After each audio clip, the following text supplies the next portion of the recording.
Assalamualaikum warahmatullahi wabarakatuh. Waalaikumsalam Waalaikumsalam warahmatullahi warahmatullahi wabarakatuh. Innal hamdalillah nahmaduhu wa nasta'inuhu wa nastaghfiruhu wa na'udzu billahi min syururi anfusina wa min sayyiati a'malina may yahdihillahu fala mudhillalah wa may yudhlil fala hadiyalah wa asyhadu an la ilaha illallah wahdahu la syarikalah wa asyhadu anna Muhammadan abduhu wa rasuluh. Allahumma sholli ala Muhammad wa ala alihi wa sahbihi wa man tabi'ahum bi ihsanin ila yaumiddin. Dan syukur marilah kita panjatkan kehadirat Allah yang Maha Kuasa, karena dengan nikmatnya kita semua dapat berkumpul bersama di Thalibul Ilmi pada pagi hari ini. Salawat serta salam marilah kita curahkan kepada junjungan kita Rasulullah Shallallahu Alaihi Wasallam beserta keluarga dan sahabat-sahabatnya, serta semoga kita semua yang berada di sini pada pagi hari ini mendapatkan syafaat beliau hingga di yaumil akhir kelak. Amin ya rabbal alamin. Baik sahabat, sebelum kita memulai kajian pada pagi hari ini, marilah kita membaca basmalah bersama-sama. Bismillahirrahmanirrahim. Ya, untuk susunan acaranya pada pagi hari ini nanti kita akan dimulai dengan pembacaan tilawah oleh Ukti Rumaisya, Ukti Ica, Surah Toha ayat 113 sampai 114, dan kemudian dilanjutkan dengan sari tilawah oleh Ummi Tini. Kemudian nanti kita akan membacakan kaidah 11 sampai 20 dari kitab Mabadi Awaliyah. Kemudian diakhiri dilanjutkan dengan tanya jawab serta nanti akan diberikan komentar oleh Ustazah Enok Mutia, dan selanjutnya ditutup dengan pembacaan doa oleh Ustazah Neneng. Baik, untuk mempersingkat waktu, mari kita dengarkan bersama pembacaan kalam ilahi oleh Ukti Rumaisya. Ukti Ica, dipersilahkan.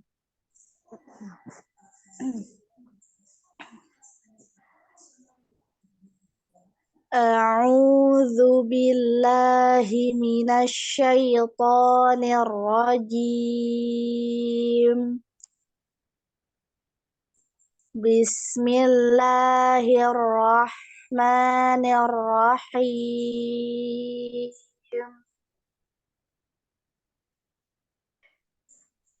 وَكَذَلِكَ أَنزَلْنَاهُ قُرْآنًا عَرَبِيًّا وَصَرَّفْنَا فِيهِ مِنَ الْوَعِيدِ لَعَلَّهُمْ يَتَّقُونَ أَوْ يُحْدِثُ لَهُمْ ذِكْرًا.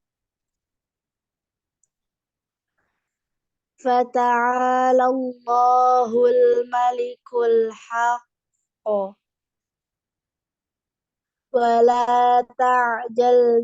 وَلَا تَعْجَلْ بِالْقُرْآنِ مِنْ قَبْلِ أَنْ يُقْضَى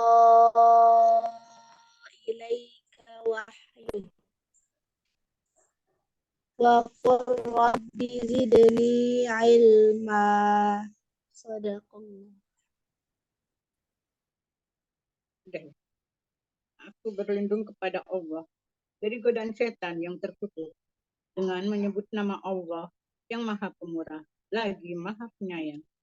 Dan demikianlah kami menurunkan Al-Quran dalam bahasa Arab, dan kami telah menjelaskannya berulang-ulang di dalamnya sebagian dari ancaman agar mereka bertakwa, atau agar Al-Quran itu memberi pengajaran bagi mereka.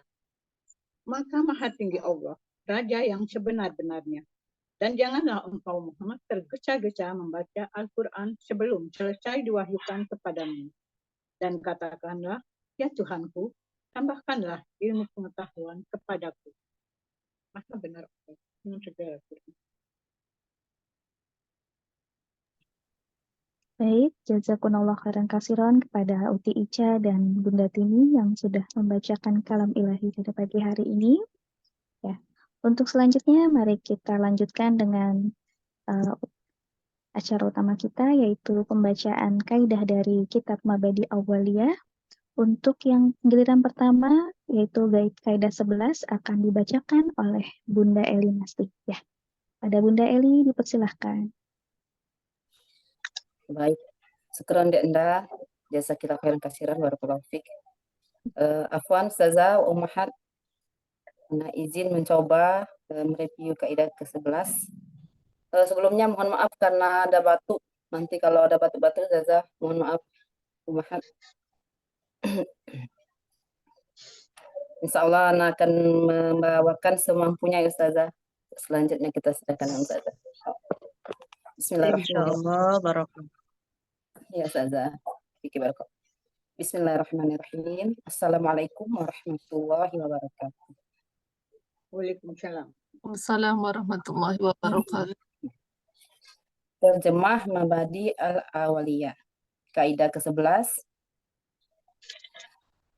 Al-masyaqqatu tajlibut taisir. Kesulitan itu akan menghasilkan kemudahan. Misalnya, yang pertama, ketika seseorang tidak bisa berdiri dalam sholat fardu, maka baginya diperbolehkan sholat sambil duduk. Begitu pula jika ia tidak bisa untuk duduk, maka diperbolehkan sholat sambil berbaring miring. Di sini artinya ketika tidak mampu untuk berdiri atau sakit, bisa jadi karena sakit atau di kendaraan, di perjalanan, ya dibolehkan sholat sesuai kemampuan. Boleh duduk, boleh miring, berbaring miring ya. Kemudian yang kedua, jika seseorang tidak boleh menggunakan air, maka ia boleh bertayamum dalam sholat ya. Jadi kalau sakit, tidak bisa berwuduk atau badannya dingin, mungkin jadi diperbolehkan untuk bertayamum. Yang ketiga, ketika dirasakan sukar bagi seseorang untuk menghindari atau menghilangkan najis pada dirinya, maka najis itu diampuni oleh Allah Subhanahu wa taala seperti najis darah akibat luka, bisul, kotoran jalan dan bekas najis yang susah untuk dihilangkan. Masya Allah. Semua ada keringanannya, Masya Allah.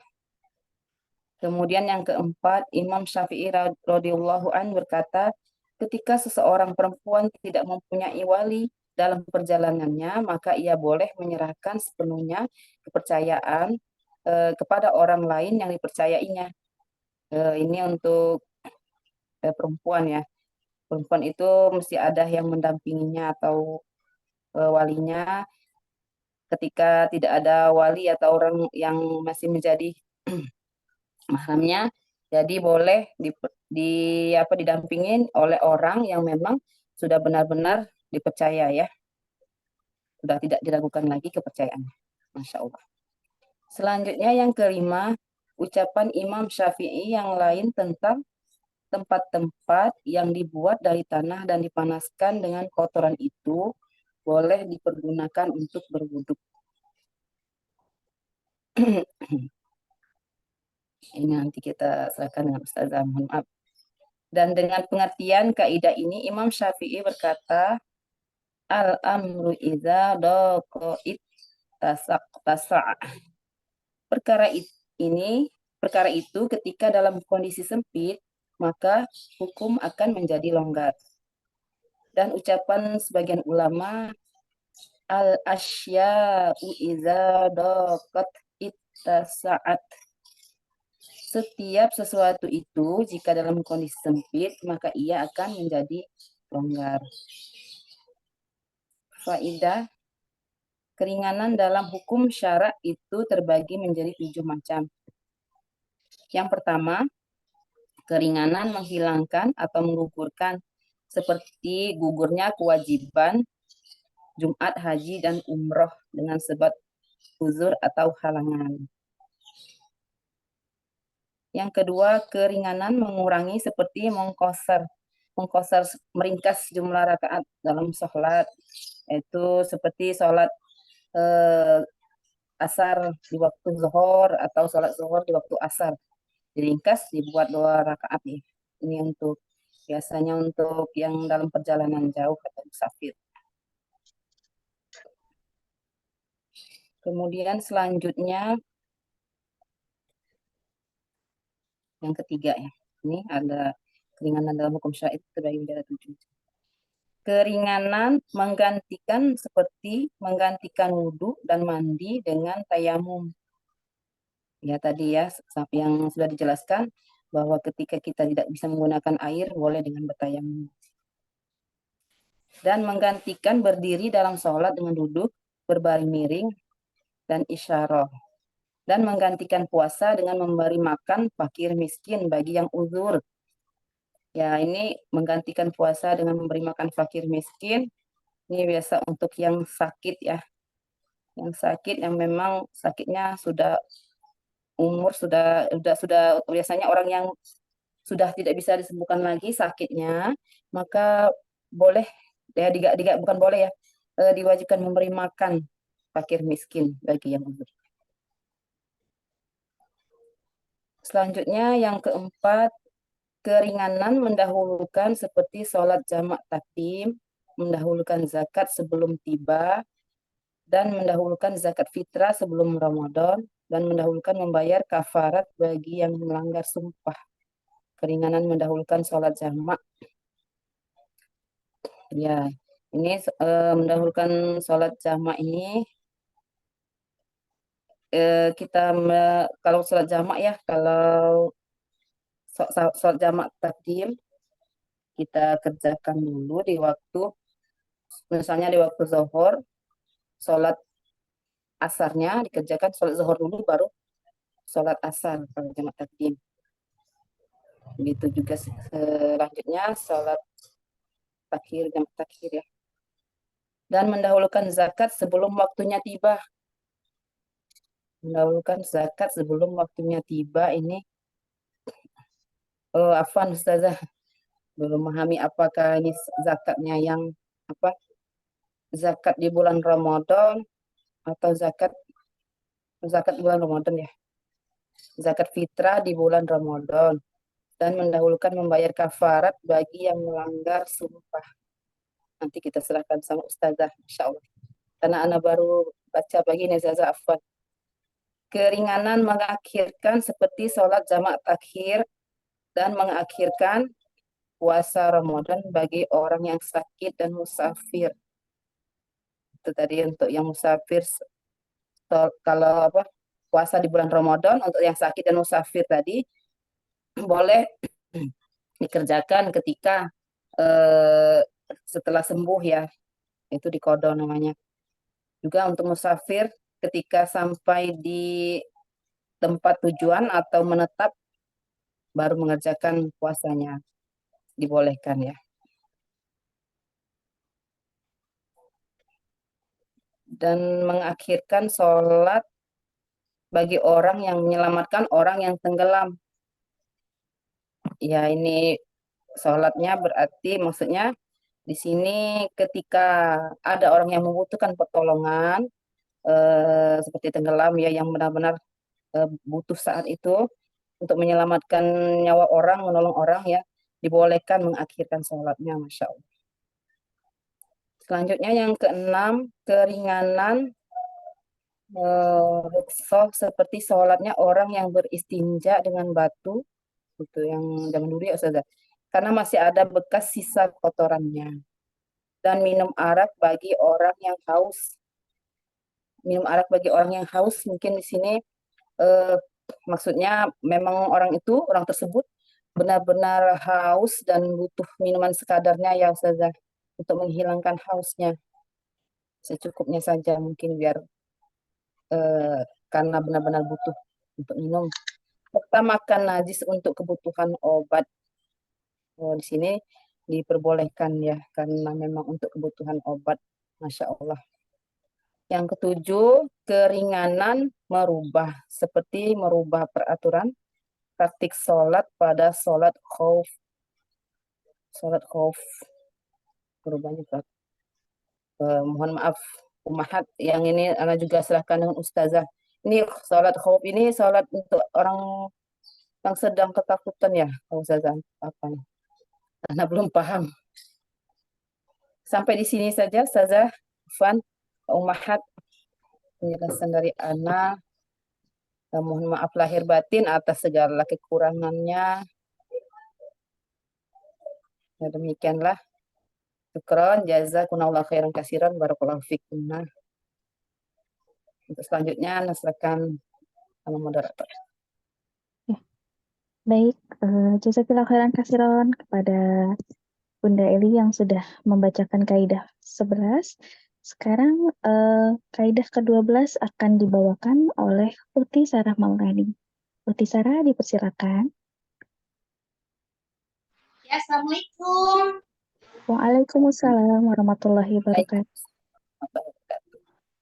Kaidah ke-12. Al-asya'u idzat tasa'at dokot.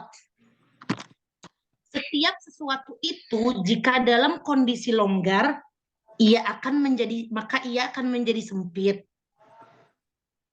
Misalnya sedikitnya bergerak dalam sholat itu diampuni, dan jika banyak bergeraknya dengan tidak adanya hajat atau kebutuhan maka itu tidak diampuni. Ketika air berubah misalnya oleh ganggang, maka air itu tetap suci mensucikan. Tetapi jika ganggang itu diremas-remas atau dihancurkan oleh seseorang dan menceburkannya ke air, kemudian air itu berubah, maka air itu menjadi tidak suci mensucikan. Jika di dalam air terdapat bangkai hewan yang darahnya tidak mengalir, maka air itu tetap suci mensucikan. Imam Ghazali rahimahullah mengumpulkan antara dua kaidah dengan ucapannya kullu ma tajawaza hadahu in akasa ila diddah. Setiap sesuatu yang melewati batas, maka ia akan kembali pada kebaikannya. Nabi SAW bersabda, la dororo wala diroro. Tidak memberikan mudorot pada diri sendiri dan tidak memberikan mudorot pada orang lain. Hadis riwayat Imam Malik dan Ibnu Majah. Wassalamualaikum warahmatullahi wabarakatuh. Waalaikumsalam warahmatullahi wabarakatuh. Ya, baik. Selanjutnya untuk kaidah 13. Ini harusnya Umi Ustazah Kartarina ya. Naam. Bisa ada ininya videonya?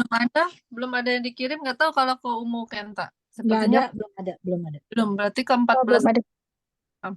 Nggak apa-apa dilompatin apa di ini aja dibacain aja Ustaz ya.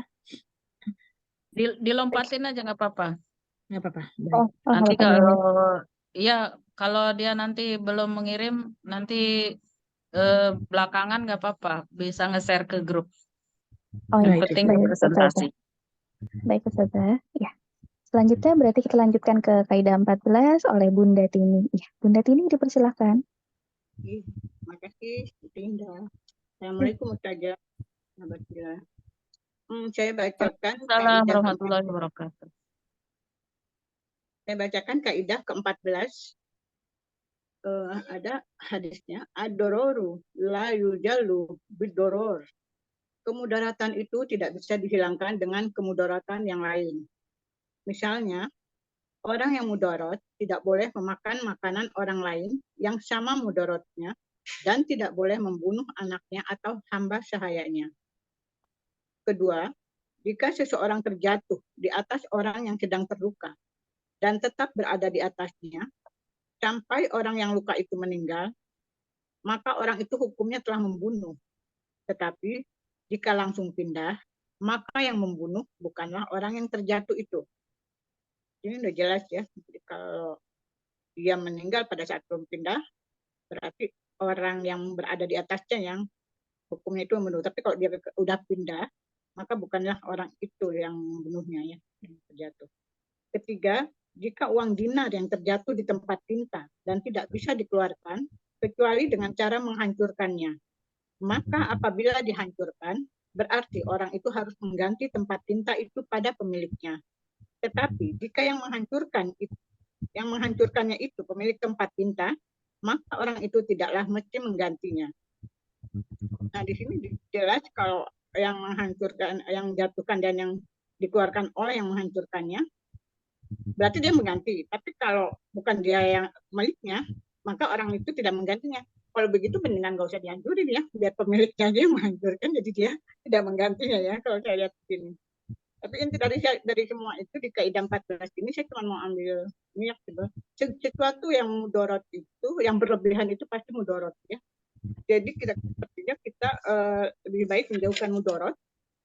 Kita menolak kemudorotan, tetap mewujudkan kemaslahatan. Dan di sini seperti itu aja yang dapat saya sampaikan. Mudah-mudahan bisa dipahami semua. Dan bisa dilanjutkan ke kaidah 15 ya. Tafadholi. Umumnya nih, saja nanti. Jazakallahu khairan saja. Ya, selanjutnya Ustazah Neneng yang akan membawakan kaidah ke-15. Silakan Ustazah Neneng. Ya, syukran ya. Assalamualaikum warahmatullahi wabarakatuh. Waalaikumsalam warahmatullahi wabarakatuh. Bismillahirrahmanirrahim. Saya akan menyampaikan tentang kaidah ke-15 ya. Insyaallah. Kaidah ke-15, Bismillahirrahmanirrahim. Ad-daruratu tubihul mahdhurati. Kemudaratan itu dapat membolehkan semua yang dicegah atau dilarang. Semisal, yang pertama, diperbolehkan memakan bangkai dan daging babi bagi mereka yang sangat lapar, dan bagi yang amat kehausan boleh meminum arak. Ada suatu kisah ketika dalam perjalanan dari Sumatera ke pondok pesantren Al-Nawawi, di tengah-tengah hutan Kasyafatur Rahman atau alias Rahman itu dihadang oleh segerombolan begal ya. Semua bekal Rahman itu ludes dirampas oleh mereka yang tidak berperasaan. Sayangnya Rahman tidak bisa seperti Syekh Abdul Qadir Jailani yang bisa menyadarkan para begalnya karena mereka pergi tanpa memperdulikan nasib Rahman nantinya. Lama-lamaan Rahman merasa kelaparan dan dia tidak bisa membeli makanan karena bekalnya sudah tidak ada lagi. Tiba-tiba di hadapan Rahman datang seekor babi hutan ya dengan bergeleng-geleng dan menggerakkan ekornya seakan-akan mengejek si Rahman yang sedang kelaparan. Namun malang juga nasib si babi hutan itu. Rahman bertindak sigap dengan melempar babi tersebut dengan sebatang kayu runcing yang dipegangnya. Kemudian tanpa pikir panjang memakannya gitu ya. Langsung menguliti babi tersebut dan memakan dagingnya untuk sekedar mengobati rasa lapar. Hanya untuk sekedar mengobati rasa lapar ya. Jadi tidak sampai habis. Ketika rasa laparnya itu sudah hilang ya sudah berhenti gitu. Nah, tindakan Rahman memakan daging babi tersebut dalam kondisi kelaparan inilah yang diperbolehkan ya. Karena kondisi darurat memperbolehkan sesuatu yang semula dilarang. Apalagi itu menyangkut nyawa ya. Kalau misalnya kita kelaparan kan bisa menyebabkan kematian. Begitupun kehausan, dalam kondisi yang kehausan boleh meminum arak ya, dikarenakan memang tidak ada minuman yang lain pada saat itu. Kemudian yang kedua, boleh melafazkan kalimat yang mengakibatkan kekufuran karena terpaksa gitu. Di dalam kisah saya pernah mendengar suatu kisah, Allah alam bisawab gitu ya. Di saat kematiannya paman Rasulullah Shallallahu Alaihi Wasallam, Abu Thalib, gitu. Sepertinya sih tidak masuk akal gitu ya. Ketika dalam proses kematian, menjelang kematian beliau gitu, tidak beriman kepada Rasulullah. Padahal orang nomor satu yang ada gitu ya, melindungi Rasulullah dari segala ancaman pun itu adalah paman baginda Rasul. Tapi pada saat di menjelang azalnya, beliau tidak memutuskan untuk beriman kepada Rasulullah gitu kan, tidak melafazkan la ilaha illallah di akhir kematiannya. Jadi seolah-olah dia masih mengimani agamanya Abdul Muttalib ya, agama yang lama yang tidak berkiblat kepada Rasulullah. Ada riwayat yang mengatakan sebenarnya di dalam hatinya Abu Thalib itu sendiri dia beriman gitu. Tapi tidak diucapkan dengan kata-katanya. Jadi kata-katanya seolah-olah kufur, tidak mengimani Rasulullah dikarenakan situasi pada saat itu, pada saat menjelang kematiannya, Abu Thalib itu, di samping Abu Thalib itu ada pamannya Rasulullah yang memang menentang sekali, Abu Jahal ya gitu. Nah, maka demi menjaga keselamatan Rasulullah gitu kan, maka terpaksa Abu Thalib itu kufur gitu ya, terpaksa kufur walaupun mungkin di dalam hatinya Allah alam bisawab dia beriman kepada agamanya Rasulullah, tapi dia melindungi sang keponakan, tidak mau Rasulullah itu berada dalam keadaan yang berbahaya gitu pada saat sepeninggal beliau, seperti itu. Jadi itu diperbolehkan. Maka di dalam hadis Nabi juga dijelaskan kalau misalnya paman baginda Rasulullah itu walaupun ditempatkan di neraka, tapi hukumannya paling ringan dan insya Allah mendapatkan syafaat dari Rasulullah Shallallahu Alaihi Wasallam. Kemudian yang ketiga, diperbolehkan mengambil harta orang lain yang tidak mau membayar hutang ya kepadanya dengan tanpa izin orang itu. Ya, dengan catatan ketika kita memang mengambil harta orang yang berhutang sama kita itu memang kita benar-benar butuh, ya, benar-benar butuh, benar-benar tidak punya sama sekali dan tidak ada tempat untuk meminta kembali. Padahal kita lihat orang yang tidak membayar hutang ini, mungkin kita lihat dia mampu gitu, dia mampu membayar hutang, tetapi dia tidak berniat, maka diperbolehkan kita mencuri hanya sebesar hutang ya, hutangnya kepada kita. Nah, itu diperbolehkan. Kemudian yang keempat, apabila keharaman itu sudah menyebar di suatu daerah sampai dirasakan sulit menemukan sesuatu yang halal, kecuali sedikit atau jarang, maka diperbolehkan untuk memakai yang haram ini sesuai dengan kebutuhan. Ya, jadi maksudnya kadang-kadang ada sesuatu yang memang tidak boleh kita lakukan, gitu ya. Tapi secara umum karena sistem gitu ya, sistem yang membuat itu kita bisa melakukan itu gitu kan, tidak ada pilihan lain ya, jadi kan seperti itu. Jadi itu diperbolehkan, tetapi sebatas memang yang kita perlukan saja, tidak boleh mengikuti 100% karena kita juga tetap punya pondasi-pondasi keimanan ya. Kemudian yang kelima, menggali mayit yang sudah dikubur karena darurat ya, seperti misalnya dia tidak dimandikan, langsung dikubur saja, kemudian ingat dia belum dimandikan dan sebenarnya dia punya kewajiban harus untuk dimandikan. Atau ketika ingat misalnya mayat itu dikuburkan tidak menghadap kiblat. Jadi itu diperbolehkan di dalam urusan tertentu.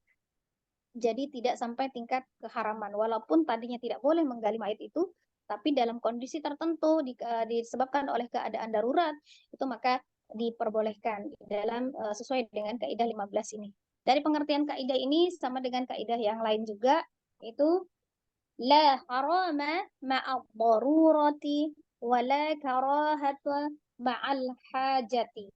Tidak ada hukum haram bagi yang darurat. Jadi gugurnya keharaman itu bagi yang darurat ya, dan tidak ada hukum makruh bagi yang hajat atau butuh. Jadi ketika sesuatu itu kita butuhkan, itu maka tidak dimakruhkan. Dan kalau dalam keadaan darurat, maka sesuatu yang haram bisa menjadi halal dengan syarat dan ketentuan berlaku. Insyaallah seperti itu. Lebih kurangnya mohon maaf. Kekurangan dari diri saya, kelebihan dari Allah Subhanahu wa taala. Mohon maaf lahir batin. Wassalamualaikum warahmatullahi wabarakatuh. Waalaikumsalam warahmatullahi wabarakatuh. Selanjutnya, kaidah ke-16 akan dibawakan oleh Ustazah Wiwin Latif. Ada Ustazah Wiwin, dipersilakan. Kan direview dulu sama Ustazah ya 5. Baik. Ya, 55. Iya, Betul. 15 ya, Alpan. 55. Apa tuh? Iya, karena kita sudah sampai kaidah ke-15, selanjutnya kepada Ustazah Eka Putia, dipersilakan untuk kita berdiskusi ya Ustazah dari kaidah tadi yang sudah dijelaskan. Enggak ke saya langsung, ke dulu ke pemirsa. Oh iya, baik. Mungkin Ya, ada yang sahabat belum semua, terdengar. ada yang mau bertanya ya tadi mengenai kaidah 11 sampai 15 yang sudah dibawakan oleh sahabat-sahabat kita.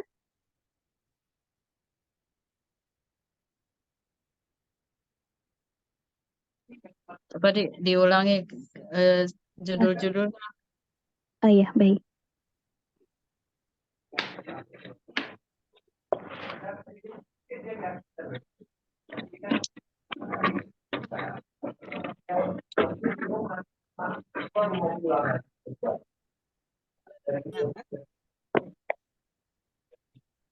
Bagaimana sahabat?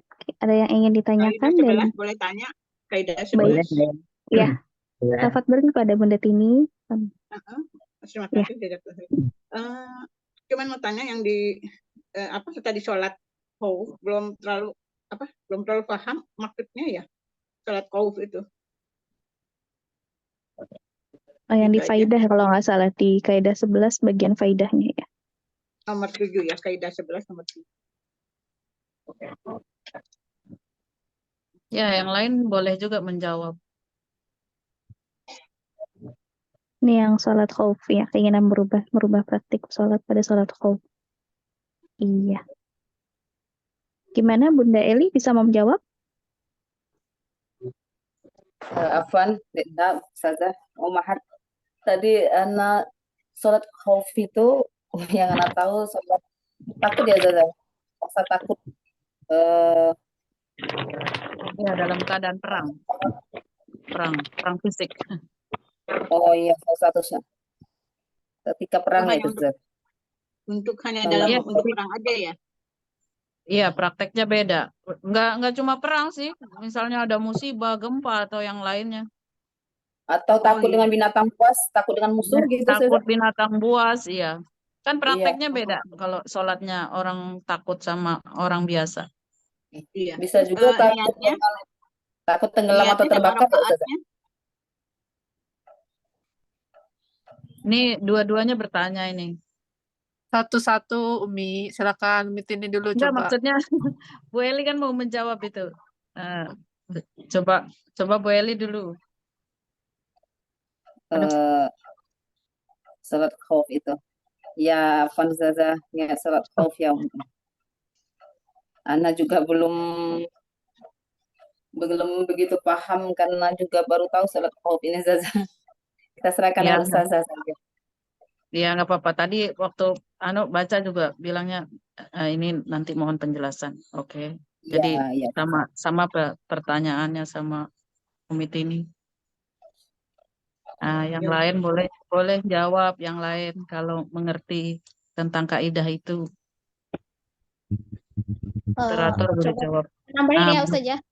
Ustazah tuh. Silakan Ustazah Neneng. Kalau yang ini sebatas yang saya tahu aja kalau masalah niat sih wallahu alam ya. Jadi kalau sholat khauf itu memang sholat yang dikerjakan dalam keadaan genting dan dia hanya jumlahnya itu cuma 1 rakaat gitu ya. Saya tahu ya 1 rakaat. Kemudian di saat maksudnya bergantian. Jadi dia ada satu yang misalnya sholat itu satu menghadap kiblat dan satu yang membelakangi jadi menghadap musuh gitu. Jadi menjaga-jaga gitu dan itu dilakukan secara bergantian gitu. Jadi kalau ada yang mengerjakan satu barisan gitu misalnya dia sholat terus satu barisan menjaga dengan kondisi posisinya itu selalu berlawanan begitu, berlawanan. Jadi bukan kayak seperti saf orang sholat dan itu nanti bergantian seperti itu yang saya tahu sih. Kalau misalnya untuk niat khususnya sih belum paham juga sih kalau misalnya ada niat khususnya gitu ya. Cuman mungkin dia diniatkan 1 rakaat gitu untuk sholat khauf seperti itu. Sunnah yang jelas ya, sunnah 1 rakaat, sunnah itu yang saya agak ini yang saya tahu sih saja sedikit yang saya tahu gitu. Jadi cuma 1 Oke. rakaat dikerjakannya. Oke. Ini termasuk tadi ya jenis-jenis. Langsung aja ya Bu moderator. Ya, nggak apa-apa Ustazah, tafadhali Ustazah. Satu-satu kita kupas ya. Ya. Ini tadi dia termasuk jenis keringanan. Kan keringanan itu dalam hukum fikih itu ada 7. Nah, kalau yang lainnya mungkin sudah bisa dipahami. Ada keringanan untuk mengganti, ada keringanan untuk menggugurkan sama sekali tidak melakukan. Seperti haji itu kan wajib. Nek mampu. Kalau nggak mampu, berarti kan tidak wajib gitu. Nah, itu namanya digugurkan saja, tidak ada kewajiban di sana. Kemudian ada rukhsah mendahulukan. Tadi misalnya jamak takdim itu mendahulukan dari waktu sholatnya. Harusnya sholat di waktu asar itu jam 4 misalnya, jam 3, jam 4. Dia sholat asarnya kan di jam 12 gitu, gabung dengan sholat zuhur. Itu namanya keringanan untuk mendahulukan. Terus yang ditanyakan juga sama Bu Eli tadi ketika presentasi belum memahami dalam kitabnya, itu mendahulukan membayar zakat. Zakat, karena sudah dipahami bahwa zakatnya itu mungkin sampai akhir tahun itu memang artinya kepemilikannya kan harus kepemilikan 1 tahun kan, penuh gitu. Kayaknya memang 1 tahun nih akan tetap milik saya gitu. Jadi nanti di akhir tahun itu saya harus membayar zakatnya. Nah, saat itu dia mendahulukan membayar zakatnya. Oh, mumpung ada uang, kayaknya sampai akhir tahun emas saya itu tetap 80 gram di lemari itu yang nggak terpakai itu kan tetap harus mengeluarkan zakat. Maka dia mendahulukan sebelum nyampe 1 tahun. Ini sekitar nyampe 1 tahun itu sekitar bulan Januari. Bulan ini dia sudah membayar. Itu namanya rukhsah mendahulukan. Gitu. Yang tadi itu ya. Bu Eli. Terus yang selanjutnya rukhsah merubah praktek. Sholat khauf ini adalah keringanan untuk merubah praktek sholat yang utuh. Kalau niatnya ya tetap fardo. Fardo itu sholat wajib ya. Usolli fardo zuhri misalnya. Zuhri karena dia dalam kondisi takut, maka sholat ini kan boleh dikosor. Kosron misalnya. Kosron. Kosron wa khaufan gitu. Dikosor karena khauf, karena ketakutan. Gitu. Jadi namanya sholat khauf. Nah, sudah dikosor, dia prakteknya kan berjamaah nih ya. Berjamaah. Kalau tidak berjamaah itu lanjut saja dua rakaat kosor ya. Tapi kalau berjamaah maka dia dibagi boleh menjadi 2, boleh menjadi 3. Seharusnya menjadi 3 saf. Jadi ketika sholat pertama, yang rakaat pertama itu misalnya yang paling depan, takbir Allahu Akbar, yang boleh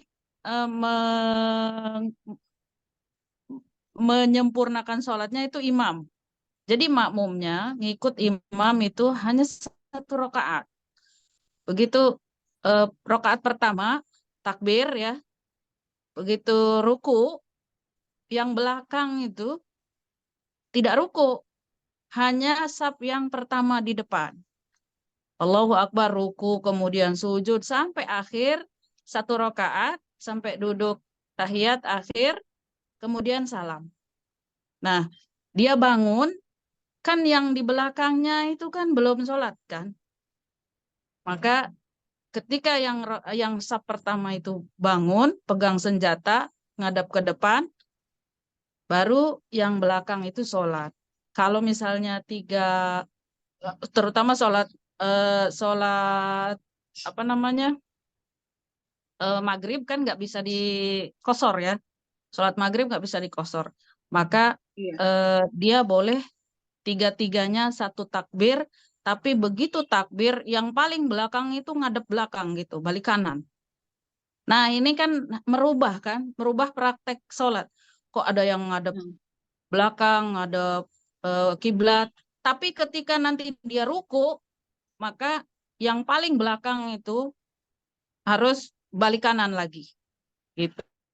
Tetap ngadep kiblat. Yang saf kedua ngadep belakang. Nah, ini prakteknya memang jarang sekarang karena udah nggak ada orang perang fisik ya. Sekarang perang ideologi udah. Perang teknologi, perang nuklir, udah nggak pakai perang fisik. Tapi kalau berhadap-hadapan atau misalnya ada binatang buas di tengah hutan, dan itu pun udah jarang ya. Sekarang hutan udah jadi ibu kota negara. Udah nggak ada hutan-hutan belantara kayak zaman dulu. Nah itu namanya keringanan untuk merubah praktek. Gitu. Itu di kaidah Merubah ke 11. kanan itu maksudnya bagaimana, Ustazah? Kenapa? Merubah ke kanan itu maksudnya bagaimana? Arah kita badan Merubah kita ke kanan. ke kanan. Enggak, Enggak, kalau yang oh ya. kanan Ya, Yang balik kanan, ngebelakangin. balik kanan. Ada yang balik kanan, ada yang hadap kiri, hadap kanan, karena dia melindungi yang sedang sholat gitu loh. Misalnya 3 saf ya, 3 saf. Rakaat pertama itu saf pertama. Ini sholat maghrib lah, kalau yang 3 saf ini sholat maghrib. Sholat yang pertama, rakaat pertama, saf yang pertama. Ruku, sujud 2 kali, duduk, salam. Duduk, tahiyat maksudnya, terus salam. Oke? Bisa dipahami? Baik. Yang sip kedua ya Ustazah, yang sip pertama, yang sip kedua dia berdiri aja. Sip pertama. Begitu dia bangun, begitu dia selesai, kan dia bangun. Langsung hadap kanan. Hadap kiri, ada yang hadap belakang. Nah, saf yang kedua, ini saf yang kedua, dengar ya. Kan pertama takbir bersama ya. Allahu Akbar, ngadap kiblat semua. Begitu ngadap kiblat, mereka ini pegang senjata kan. Di apa namanya, di pundaknya itu ada senjata, langsung mereka pegang senjata. Nih yang saf kedua balik kanan. Gitu. Karena melindungi saf pertama sedang sholat. Dia tidak ngadep kiblat jadinya kan, padahal udah takbir.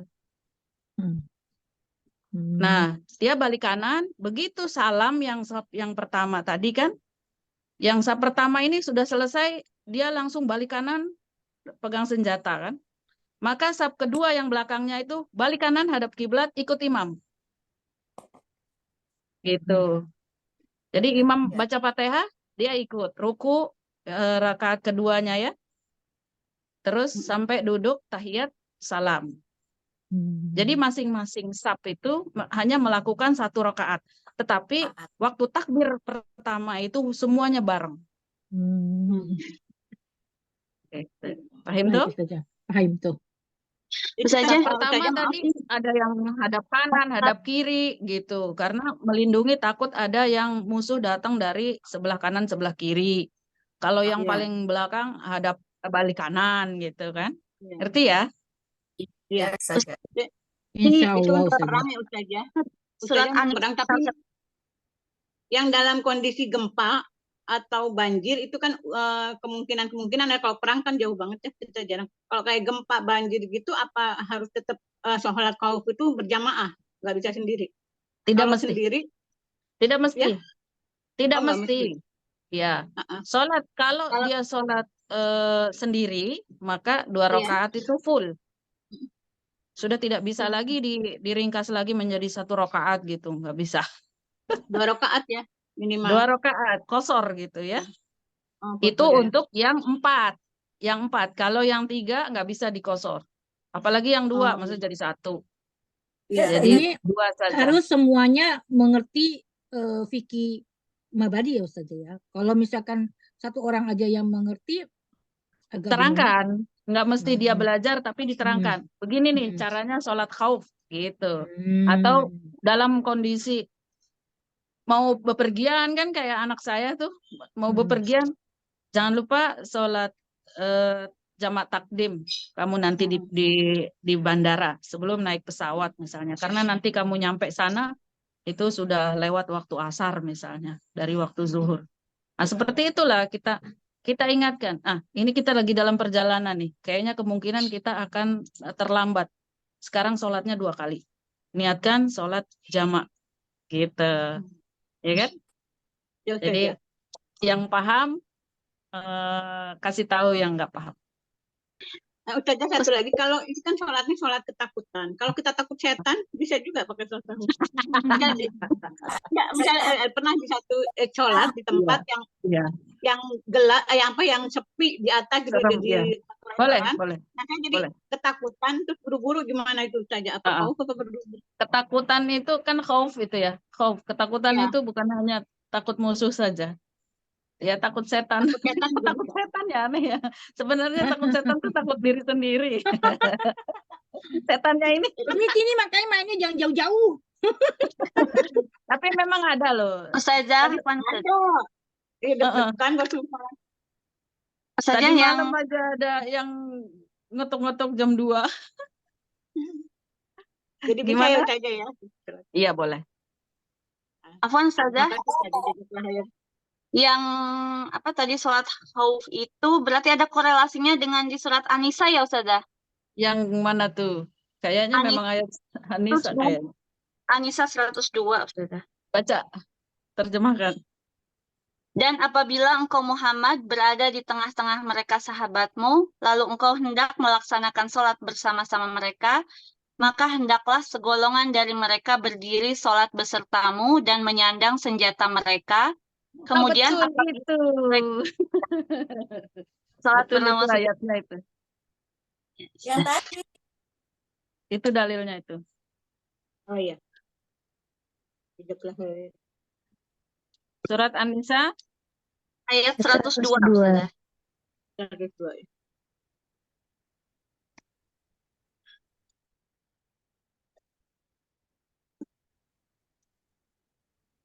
ini enaknya belajar Ya. begeruk. Baik. Ya, Baik lanjut. Ustazah. Iya, ada pertanyaan lagi nih Ustazah dari Eyalma. Tadi izin tanya nih tanya sepertinya tentang kaidah 15 tadi ya yang dibawakan oleh Ustazah Neneng. Ini tentang menggali mayat dalam kubur karena keperluan otopsi. Atau misalnya pindah kuburan karena relokasi lahan ya. Bagaimana kira-kira apakah diperbolehkan? Monggo Ustazah Silakan. Neneng. Ustazah Neneng bisa menjelaskan?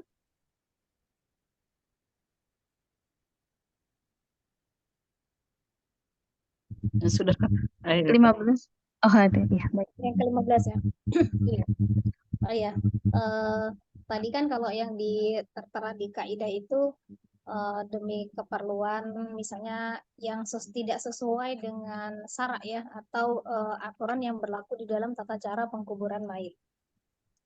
Sebenarnya kalau misalnya masalah otopsi itu pro dan kontra ya, tinggal tergantung bagaimana kita menyikapinya. Ada yang misalnya memang itu demi kepentingannya apa, kadang ada yang memang keluarga itu mengikhlaskan menolak proses otopsi gitu kan, walaupun ada kepentingan kepolisian di dalamnya misalnya untuk mencari penyebab terjadinya pembunuhan itu. Tapi kalau itu misalnya menyangkut nyawa manusia, misal ada tertuduh atau tersangka yang dituduh membunuh gitu kan, padahal sebenarnya kita tidak mendapatkan bukti dan harus diidentifikasi, itu kan berarti dalam keadaan terpaksa karena menyangkut nama baik atau keselamatan seseorang. Itu kalau menurut saya insya Allah diperbolehkan gitu ya. Kemudian kalau untuk masalah pemindahan lahan ya, untuk masalah pemindahan lahan kan kita memang harus apa ya namanya, kalau misalnya lahan itu memang harus untuk digunakan, kalau untuk menurut saya gitu kan sebagai suatu penghormatan ketika kita memang memperlakukan mayit itu, daripada misalnya lahan itu mau leburkan gitu ya, diporak-porandakan seperti itu ya, demi kita menghormati ada mayit-mayit di dalam kubur itu kan kita harus memindahkan ke tempat yang layak gitu. Kalau misalnya memang ada renovasi, dan itu adalah bagian dari yang lebih dipertimbangkan aja. Jadi kalau dari masalah kemudorotan dengan kemaslahatannya itu tinggal dipertimbangkan aja. Apakah misalnya lebih banyak mudorotnya, apakah lebih banyak kemaslahatannya. Nah, itulah yang menentukan kita memutuskan ini dilakukan atau tidak.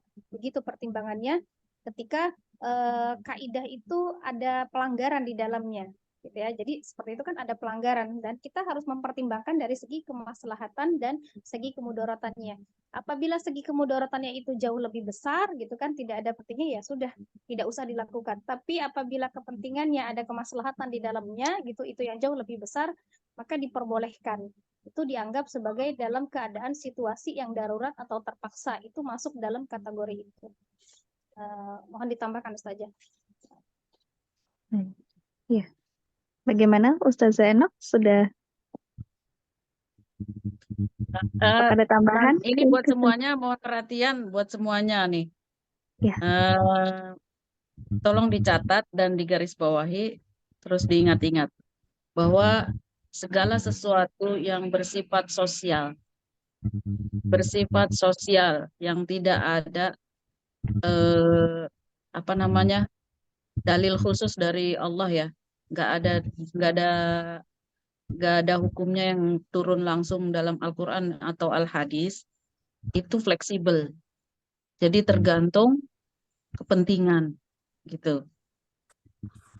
Ya, garis bawah itu semua masalah, mau masalah pernikahan, masalah perdagangan, itu sifatnya sosial. Tapi kalau ada dalilnya dari Al-Quran dan Al-Hadis, berarti kita ngikuti Al-Quran dan Al-Hadis. Tapi kalau nggak ada seperti pemindahan makam, itu sifatnya sosial. Tapi kalau ada kaidah seperti ini untuk yang belum dimandikan atau yang tidak menghadap kiblat, itu harus dibongkar. Tapi kalau untuk yang lain, nah tadi itu sesuai kepentingan. Udah bagus.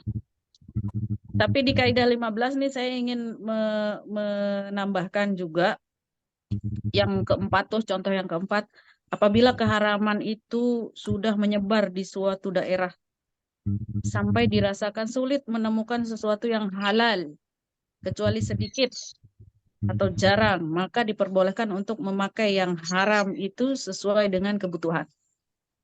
Misalnya nih ya, ini banyak banget ini, luas banget. Misalnya gini, masalah arisan itu masalah sosial ya, berarti fleksibel. Ya, garis bawahi ya. Masalah arisan itu masalah sosial, hukumnya fleksibel. Bisa jadi haram, bisa jadi boleh, bisa jadi makruh, bisa jadi mubah gitu. Nah, ada beberapa ulama yang mengkategorikan arisan itu yang boleh seperti apa. Ini kan rata-rata kita mau tidak mau harus arisan ya. Seolah-olah gitu, seolah-olah ada kajian, kelompok kajian untuk lebih mengeratkan dengan arisan. Ada majelis taklim di kampung ditambah dengan arisan. Masuk di kantor Dharma Wanita mesti ada arisan, meskipun hanya 50.000 sebulan gitu, pasti ada saja. Yang seringan-ringannya itu yang paling sebenarnya ringan dibolehkan iurannya. atau bagaimana sih Ustazah? Nah, tapi ada juga, ya sebentar saya bahas ini. Ada juga yang mengatakan arisan yang dibolehkan itu adalah arisan yang masuk uang, keluar uang. Utuh apa namanya? Jumlahnya yang diberikan dengan yang didapatkan. Ya kan? Kemudian ada juga yang mengharamkan ngumpulin uang, keluar barang. Ya kan? Ada juga yang seperti itu. Arisan sembako kayak gitu. Arisan daging, arisan sembako, tapi kemudian saya kayaknya butuhnya uang, saya minta uang aja gitu kan. Nah, itu yang nggak boleh. Jadi sesuai kesepakatan akad dari awal gitu kan. Nah, kalau saya dan semua jenengan yang sekarang ini sedang belajar fikih, saya sampaikan bahwa segala sesuatu yang bersifat sosial itu fleksibel. Kalau misalnya ngumpulin uang, keluar barang, tetapi itu kesepakatan, misalnya saya ini punya toko apa namanya, mebel, toko mebel. Saya mau jualan, tapi orang rata-rata bilang begini, aduh pengen banget ya, tapi mahal banget kalau cash, saya nggak punya uang. Kalau nyicil pun mungkin nggak nyampe deh gitu, repot ya. Gitu. Tapi kalau bareng-bareng nyicilnya, saling bantu gitu, kan bisa dapat. Berarti kesepakatan saya sebagai penjual, saya di toko ini, bahwa kita ngumpulin uang untuk membeli barang. Semua anggota sudah paham. Semua anggota sudah menyepakati, maka itu boleh gitu. Oke? Jangan langsung semuanya haram-haram. Ya, saya itu dengar itu Ustazah apa namanya ceramah Ustadz mana saya. Nah, itu Dulu kami sering ketemu arisan selama pas ada bilang begitu, jadi kami nggak pernah arisan. Iya, apalagi kalau niatnya mungkin untuk saling bantu, terus untuk mengeratkan silaturahim, terus saling percaya, tidak ada tidak ada hal-hal yang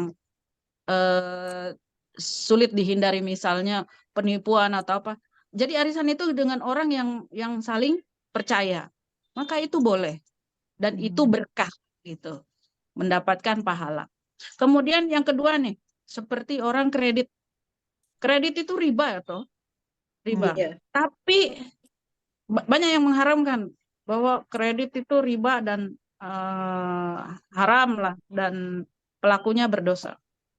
Tetapi kita misalnya hanya pegawai kecil, kesana kemari butuh motor, kemudian kita ambil motor, dengan motor itu pertama bisa lancar mendapatkan nafkah untuk menafkahi keluarga, bisa kesana kemari untuk dakwah misalnya nih ya, atau bisa ngikuti majelis, bisa ngikuti sholat berjamaah ke masjid, karena jarak tempat kerja dengan masjid agak jauh kalau jalan kaki, kalau ada motor kan tetap saya berjamaah misalnya begitu. Maka kemaslahatannya itu banyak, kredit itu menjadi halal. Artinya setiap dosa itu bisa ditaubati. Jadi ketika sadar melakukan hal yang majhul ya, yang syubhat misalnya, maka sering-sering saja bertobat. Bertobat itu dengan mengucap astagfirullah, menyadari bahwa itu keliru, tidak mengulangi lagi gitu. Ya sudah, kalau sudah dapat motor, Ya sudah. alhamdulillah gitu. Nanti nabung deh buat mobil mah gitu kan. Ah, ini keliru kalau misalnya udah dapat motor terus ngeredit mobil. Nah, ini keliru. Keliru. Jadi sesuai kebutuhan. Tadi itu kan bergaris bawahnya ya Ustazah Neneng kan yang jenengan baca itu kan sesuai kebutuhan. Ad-darurat tubihul maqdurat. Gimana kalau gini saja Iya. masuk dalam kategori darurat kalau misalnya umpama nih, misalnya contohnya nggak usah orang lain lah, saya aja saya. Nah, ini kan ibaratnya saya punya anak yang kapan-kapan waktu pulang ke rumah, tapi saya belum punya rumah. Istilahnya selama ini saya ngontrak gitu kan. Demi menghindari ribanya ketika kita ngambil perumahan gitu kan, kita tahan ngontrak. Tapi lama-lama kan kita berpikir, masa sih kita ngontrak terus mau sampai umur berapa kan gitu ya kan. Tapi misalnya demi kebutuhan sudah berusaha mencari yang syariah, yang misalnya ada orang punya rumah pribadi gitu kan, ia kreditkan kepada saya misalnya untuk sesuai dengan kemampuan saya, tapi nggak ada orang yang mau begitu gitu kan. Atau saya udah minta tolong misalnya sama seorang ustazah gitu yang memang dalam keadaannya mampu mengambil rumah secara cash gitu, nanti saya kredit kepada beliau, itu juga belum percaya karena apa ya, bunga nggak mau. Waktunya yang jangka panjang sekali, nabung untuk membeli sebuah rumah kayaknya Masya Allah luar biasa, bagaimana gitu kan, bukan biaya yang kecil gitu kan. Itu masuk dalam kategori darurat nggak sih Ustazah kalau misalnya tiba-tiba ya udahlah nggak apa-apa saya ambil misalnya perumahan gitu kan dengan tanpa DP yang saya mampu daripada saya ngontrak pindah-pindah gitu kan, itu kayak mana Ustazah solusinya? Iya, apakah boleh. bertahan dengan seumur-umur ngontrak saja? Boleh, itu boleh. Dengan punya rumah sendiri kita ibadah lebih tenang gitu kan, menjaga anak-anak lebih tenang, tidak khawatir, tidak selalu dikejar-kejar ibu kos, ibu kontrakan. Iya, itu boleh. Sementara boleh. menabung sulit kan, kalau misalnya beli tanahnya aja menabung, beli tanahnya ngebangunnya juga nanti sulit gitu kan. Iya, betul. Ya, itu Mbak Neneng nyeritain diri sendiri apa nyeritain saya sih? Diri sendiri saja. Itu mah saya banget. Diri sendiri itu saja saya. Maaf, kalau kredit itu kan yang bikin riba bunganya. Kenapa kalau nggak ngambilnya ke syariah ya? Kalau syariah mungkin hitungan bunganya beda sama yang konvensional ya, Bang. Betul. Seperti itu Artinya jalan keluarnya. Begini, kalau ada orang yang memfasilitasi cicilan syariah, artinya cicilan tanpa bunga. Misalnya harga motor itu 15 juta, ya udah saya kasih DP nih 5 juta, yang 10 juta nyicil full 10 juta saja gitu kan. Enggak, kan sebenarnya kan begitu motor itu bisa sampai bunganya lebih 50% kadang gitu kan. Nah, itu kalau ada yang memfasilitasi itu silahkan, itu lebih baik. Dan pergi ke bank syariah itu alternatif terakhir kita. Meskipun pada prakteknya bank syariah juga sama saja. Ya. Silakan pergi ke bank syariah. Bank syariah Iya. sama prakteknya Ya, dengan bank sama aja. konvensional. Tetapi karena Oh. mereka mengklaim dirinya syariah, kita dosanya agak ringan lah. Gitu. Ada Ya kalau kan? untuk pembiayaan motor itu kemarin ada Ustazah, saya juga kan begitu karena motornya rusak nggak punya, tapi sementara kan motor itu hal yang paling utama, yang paling urgent, Ya. modal dasar kita mengajar lah gitu ya. Hmm. Jadi memang ada yang memfasilitasi, cuma dia sistemnya gini, misalnya beli 20 juta, dia jual sama kita 25 juta gitu kan, jadi melebihkan, tapi kita angsurannya 25 juta dibagi 2 tahun atau 3 tahun gitu, memang tidak ada bunga dan tidak ada biaya keterlambatan, tapi dia Ya. maksudnya ada untung di situ. Jadi dia beli cash 20 juta, dia jual sama saya 25 juta secara mengangsur begitu. Ya. Iya, kalau tidak. Nah, ini kan termasuk salah satu yang masuk kaidah tadi gitu. Iya, Ini sosial ya. modelnya darurat dan hanya sesuai kebutuhan. Kalau sudah satu motor, sudah jangan tambah. Ya, sudah satu aja belum lunas Ustazah. Ya. Dan itu tetap harus membuat kita banyak bertaubat. Ya, karena tetap kesalahan adalah kesalahan dan kita nggak usah takut berbuat kesalahan. Justru kesalahan itu lebih baik Tapi kalau yang daripada bukannya kemiskinan. halal Ustazah. Jadi kita Banyakin kan bukan taubat. ibaratnya bukan leasing. Jadi kan kita beli. Iya. Beli Iya. secara kredit kan kalau sudah kayak gitu. Dia kan Kalau posisinya leasing. Posisinya kalau leasing, Hano. sahabat-sahabat kan barang mahal ya. Kalau di Jepang itu bukan barang mahal saja, makanan untuk makan yang susah. Jadi bukannya makanan yang susah istilahnya daging susah atau gimana. Yang halal itu susah. Oh Daging iya. sapi yang halal itu susah. Nah, kalau sahabat-sahabat kan keluhannya motor, rumah gitu. Kalau kami keluhannya itu makanan. Yang halal itu susah banget begitu. Kalau sekarang Ya. alhamdulillah udah dimudahkan.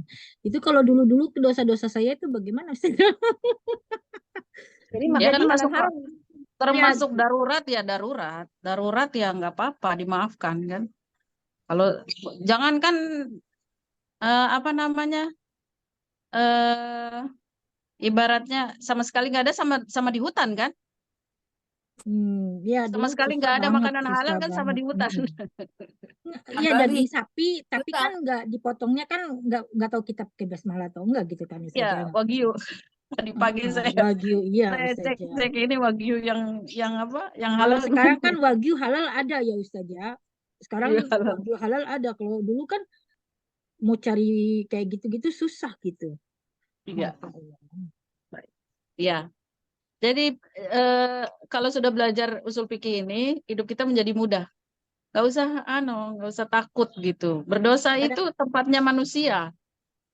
Kadang-kadang kefanatikan kita, kekurangannya ilmu kita, kadang sesumbar gitu Ustazah. Kayak tadi gitu ya, arisan, ya kan, haram. Jadi kami karena kurangnya ilmu, nggak pada main arisan terus saja. Sekarang nggak pernah dari udah berapa tahun nggak pernah main arisan. Dulu mah pada main, kalau ketemu kita arisan, nggak dipotong sedikit pun itu saja, dapat segitu ya di segitu gitu saja. Karena kan kita di sini kan orang bisa gitu ya. Gitu. Jadi dapat segitu. Tapi pas dibilang haram, kita nggak pada main arisan. Paling ketemu pengajian aja, tapi nggak ada arisan-arisan. Gitu. Itulah fanatiknya kita dan kekurangan ilmu kita ya Ustazah ya. Kebodohan. Masya Allah. Siap, lanjut. Baik, ada lagi yang mau bertanya, sahabat, mengenai kaidah 11?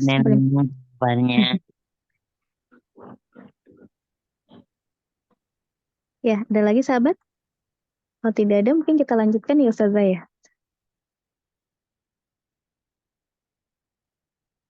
Baik, karena tidak ada lagi yang bertanya mengenai kaidah 11 sampai 15 tadi, mari kita lanjutkan pembacaan kaidah selanjutnya. Dimulai dari kaidah ke-16 ya. Tadi kaidah ke-16 ini Ustazah Wiwin ya? Ustazah Wiwin? Nah, Mumi. Oh ya, baik. Tafadhali, Ustazah. Bismillah. Assalamualaikum warahmatullahi wabarakatuh. Waalaikumsalam warahmatullahi wabarakatuh. Baik, izin menyambung Ustazah. Alhamdulillah sekarang masuk ke kaidah yang ke-16. yaitu ma ubiha lid-darurati yuqaddiru biqadariha. Sesuatu yang diperbolehkan karena keadaan darurat harus sesuai dengan kadar daruratnya. Maksudnya di sini kita diperbolehkan untuk mengambil yang haram jika dalam keadaan darurat atau ini ya terpaksa. Namun ada batasannya, jadi tidak boleh berlebihan. Contoh misalnya di sini, contoh ke-1, yaitu orang yang mudorot itu tidak boleh makan makanan yang diharamkan kecuali untuk menyambung hidupnya. Seperti contoh misalnya dalam kondisi darurat hanya diperbolehkan makan daging babi misalnya ya. Nah, itu boleh saja, yang penting tidak berlebihan. Ya, jadi dia makan secukupnya saja untuk menyambung hidupnya seperti itu. Misalnya dia lemas karena kelaparan, berarti dia makan secukupnya sampai dia merasa punya energi, bisa bangun lagi. Nah, itu sudah cukup. Jadi jangan berlebihan. Karena melebihi kadar kecukupan dengan ketentuan tersebut tidak diperbolehkan. Baik, kemudian contoh yang kedua, yaitu jika seseorang bertujuan mengobati atau menyuntik ya. Misalnya ini dia seorang dokter atau perawat ya, tapi dia cowok, perawatnya laki-laki nih. Kemudian dia ingin menyuntik seorang perempuan, maka seorang perempuan tadi wajib baginya menutupi semua lengan perempuan itu dan tidak boleh membukanya kecuali pada bagian yang menjadi tujuannya itu. Jadi dia hanya membuka sedikit saja untuk memasukkan jarum suntik tadi. Jadi nggak perlu lebar-lebar bukanya, cukup sedikit saja. Yang penting jarum suntiknya itu sudah bisa masuk. Ini untuk pasien yang perempuan jika dokternya laki-laki. Kemudian contoh yang ketiga, tidak diperbolehkan mengawinkan orang gila dengan perempuan yang lebih dari satu, karena itu telah menolak kebutuhan baginya. Dan yang keempat, yaitu boleh menambah tempat sholat Jumat karena tidak muat pada satu tempat. Jadi dengan perkiraan dapat menghilangkan alasan tidak muat itu, dan jika dengan 2 tempat sholat Jumat sudah terpenuhi, maka tidak boleh membuat tempat yang ketiga. Jadi jika dirasa 2 tempat itu cukup, maka tidak diperbolehkan lagi untuk menambah tempat yang ketiga. Baik, sampai sini saja ya, insyaallah ringkas dan pendek. Alhamdulillah saya dapat tugas yang gak terlalu berat, insyaallah. Jazakallahu khairan. Mohon maaf atas kekurangannya. Baik, selanjutnya tafadholi ba'daha. Jazakallahu khairan Umi. Ya, wa jazakallahu khairan, Ustazah. Baik, selanjutnya untuk kaidah ke-17 akan dibawakan oleh Umi Vita. Umi Vita, dipersilakan. Baik, Assalamualaikum warahmatullahi wabarakatuh. Waalaikumsalam warahmatullahi wabarakatuh. Saya akan membacakan kaidah ke-17. Al-hajatu qad tanzalu manzilatab darurah. Hajat itu terkadang berada di posisi darurat. Maksudnya kebutuhan, kepentingan itu kadang-kadang berada di posisi darurat. Misalnya begini, diperbolehkan melihat perempuan karena alasan muamalah dan khitbah atau melamar. Jadi alasan muamalah itu misalnya begini, ada perempuan yang bercadar, ini untuk yang bercadar, kemudian beliau mau ke luar negeri, mau umroh. Nah, di bandara itu petugas harus mencocokkan wajah yang ada di paspor dengan wajah yang mau berangkat itu. Pada saat itu, boleh dibuka cadarnya sebentar hanya untuk melihat apakah sama fotonya. Nah, kemudian untuk khitbah, Mbak Vita melamar. buka cadar pas di bandara. Saya belum pernah keluar negeri, Ustazah. Jadi saya enggak diperiksa Waktu begitu. COVID itu kan suruh buka juga masker ke Jakarta juga ke Jawa. Ya, kebetulan saya waktu ke Jawa itu nggak pakai nggak pakai pesawat, pakai jalan darat saya. Oke. Kemudian untuk khitbah atau melamar, jika seorang perempuan sudah dilamar oleh seorang laki-laki dan si laki-laki itu berhak untuk melihat wajahnya seperti apa. Jadi ibaratnya jangan sampai seperti membeli kucing dalam karung gitu.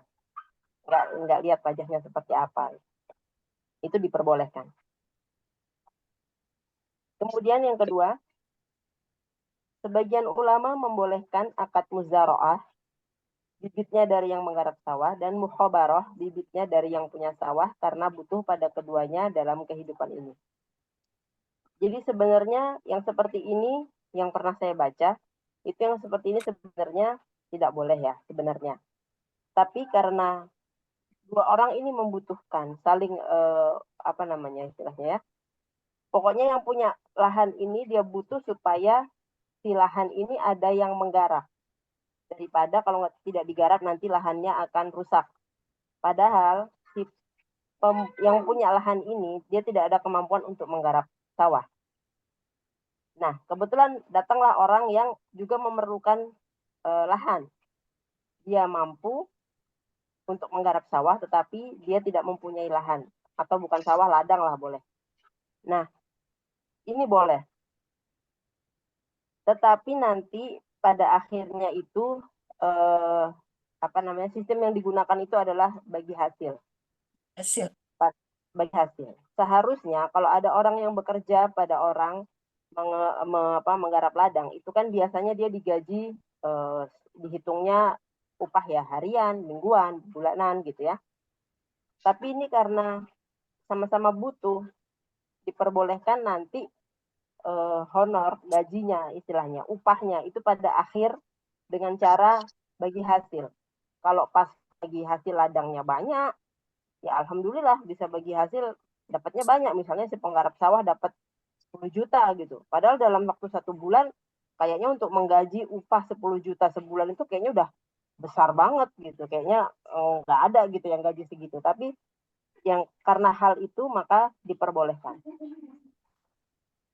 Kemudian yang ketiga, menurut sebagian ulama, diperbolehkan menjual sayuran yang masih berada di dalam tanah seperti lobak dan bawang karena kemaslahatan umum bagi manusia.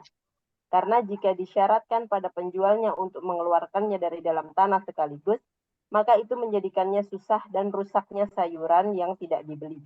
Dan jika ia menjualnya dengan cara sedikit-sedikit, maka itu juga akan menjadikannya kesusahan dan hilangnya kemaslahatan baginya. Jadi contoh ada orang yang mau membeli bawang merah. Bawang itu belum dikeluarkan, belum dicabut oleh petaninya. Nah, si pembeli ini misalnya, saya tidak mau repot dah, nanti ditimbang-timbang dulu, kelamaan. Udah saya beli dah semuanya, 1 hektar itu saya beli misalnya 10 juta. Itu diperbolehkan. Jadinya nanti setelah dicabut itu ya udah langsung aja masuk truk, nggak usah pakai ditimbang-timbang kayak gitu. Itu diperbolehkan. Nah, demikian kaidah ke-17 yang saya bacakan. Kurangnya saya mohon maaf atas fakirnya ilmu saya. Wassalamualaikum warahmatullahi wabarakatuh. Waalaikumsalam warahmatullahi wabarakatuh. Baik, selanjutnya kita lanjut ke kaidah 18 yang akan dibawakan oleh Umi Yuyun. Umi Yuyun, dipersilakan. Baik, terima kasih Upinda. Kaidah ke-18. Bismillahirrahmanirrahim. Afwan, mohon bimbingannya Ustazah. Idza ta'arada mafsadatani ru'ya a'zamuhuma dororan birnikabi akhafun hima. Salah ya. Akhafihima. Ketika terdapat 2 kemafsadatan, maka hindari yang lebih besar mudorotnya dengan melakukan yang lebih ringan mafsadatnya. Misalnya, 1, boleh membelah perut orang mati jika di dalamnya terdapat seorang anak yang diperkirakan hidup. Jadi yang nomor 1 ini poinnya mungkin berkaitan dengan keselamatan nyawa ya. Jika ibunya diperkirakan sudah meninggal dan janinnya diperkirakan masih hidup, maka diperbolehkan untuk mengambil anak yang berada masih di dalam perut untuk menyelamatkan anak bayinya tersebut ya. Kemudian yang kedua, tidak boleh meminum khamar dan berjudi karena mudorot keduanya itu lebih besar dari manfaatnya.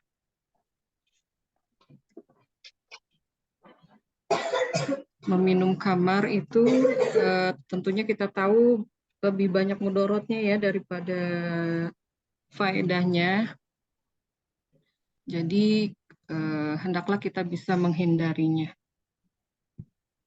Kemudian yang ketiga, diberlakukannya dalam agama Islam hukum qisas hudud membunuh perampok.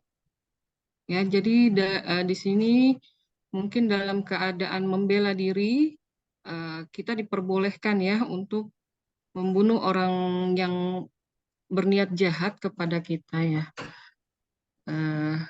Kemudian yang keempat, boleh bagi orang yang mudorot mengambil makanan orang lain dengan paksa ya. Ini apabila terdesak saja ya, keadaan terpaksa, tidak ada lagi makanan yang bisa kita makan, namun orang lain mungkin kita lihat lebih banyak masih memiliki makanan lebih banyak dan dianya kikir mungkin boleh kita mengambil dengan paksa ya.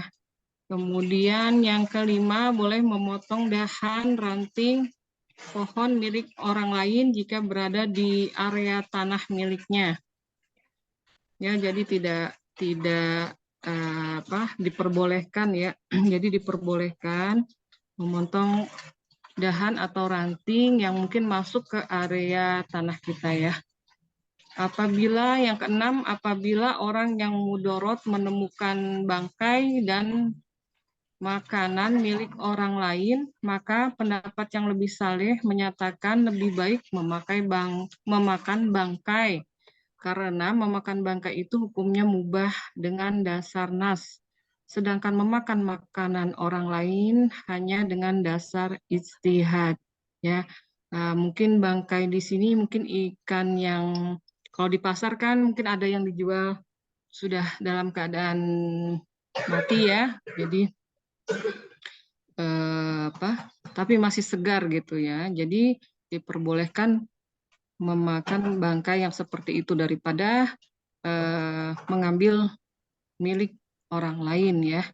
Nah, jadi ternyata ada tingkatan-tingkatan kalau tadi kaidah nomor 4 boleh mengambil dengan paksa, yaitu juga karena mungkin darurat, keterpaksaan ya. Nah, kalau ini jika ada alternatif, maka kita lebih baik memakan bangkai ya daripada mengambil hak milik orang lain. Ya itu saja, ini sudah selesai ya sampai kaidah 18 sampai dengan poin ke-6. Apabila terdapat kekurangan dan kesalahan mohon dimaafkan. Sekian dari saya. Wabillahi taufiq wal hidayah. Wassalamualaikum warahmatullahi wabarakatuh. Waalaikumsalam warahmatullahi wabarakatuh. Jazakallahu khairan katsiran Umi Vita atas penjelasannya. Selanjutnya Umi Yuyun Utinda. Iya, setelah apa Umi Yuyun aku jadi salah nama. Apa Umi? Salah sebut. Baik, selanjutnya ini Umi Nurbaiti gimana Ustaz Umi ini ya untuk kaidah 19 ya? Dari Umu Kenta bisa share nggak apa diliatin videonya aja? Videonya ada di mana? Sudah ada di kelas. Tadi di WhatsApp grup ya. Coba kirim ke Telegram saya. Oh, Telegram. Baik, coba saya coba. Ukti yang ngirim. Ya, kirim ke Telegram saya. Am.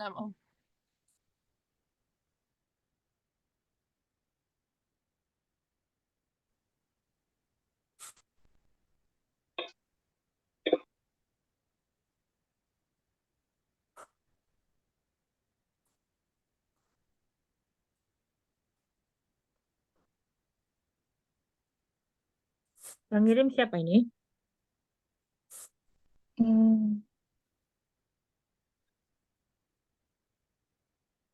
Sebentar Umi masih loading deh. Masih loading. Oh, 2. Mana ke Oh, Ke Umi. iya, siapa yang ngirim? Siapa yang ngirim? Jadi saya kayaknya bisa berdua. Berdua. Dua-duanya. yang datang duluan Umi Nia. Jadi Oh saya baik ya, saya soalnya ini masih loading ternyata. Umi apa? Bismillahirrahmanirrahim. Assalamualaikum warahmatullahi wabarakatuh. Izin menyampaikan kaidah ke-19. Kaidah ke-19 yaitu tentang darul mafasidi muqaddamun alal masalih. Mendahulukan untuk menolak kemufsadatan daripada mengambil kemaslahatan. Gak ada suaranya ya. Yaitu perbuatan sunnah Ada ustaznya tapi kecil. yaitu istinsar dan berkumur.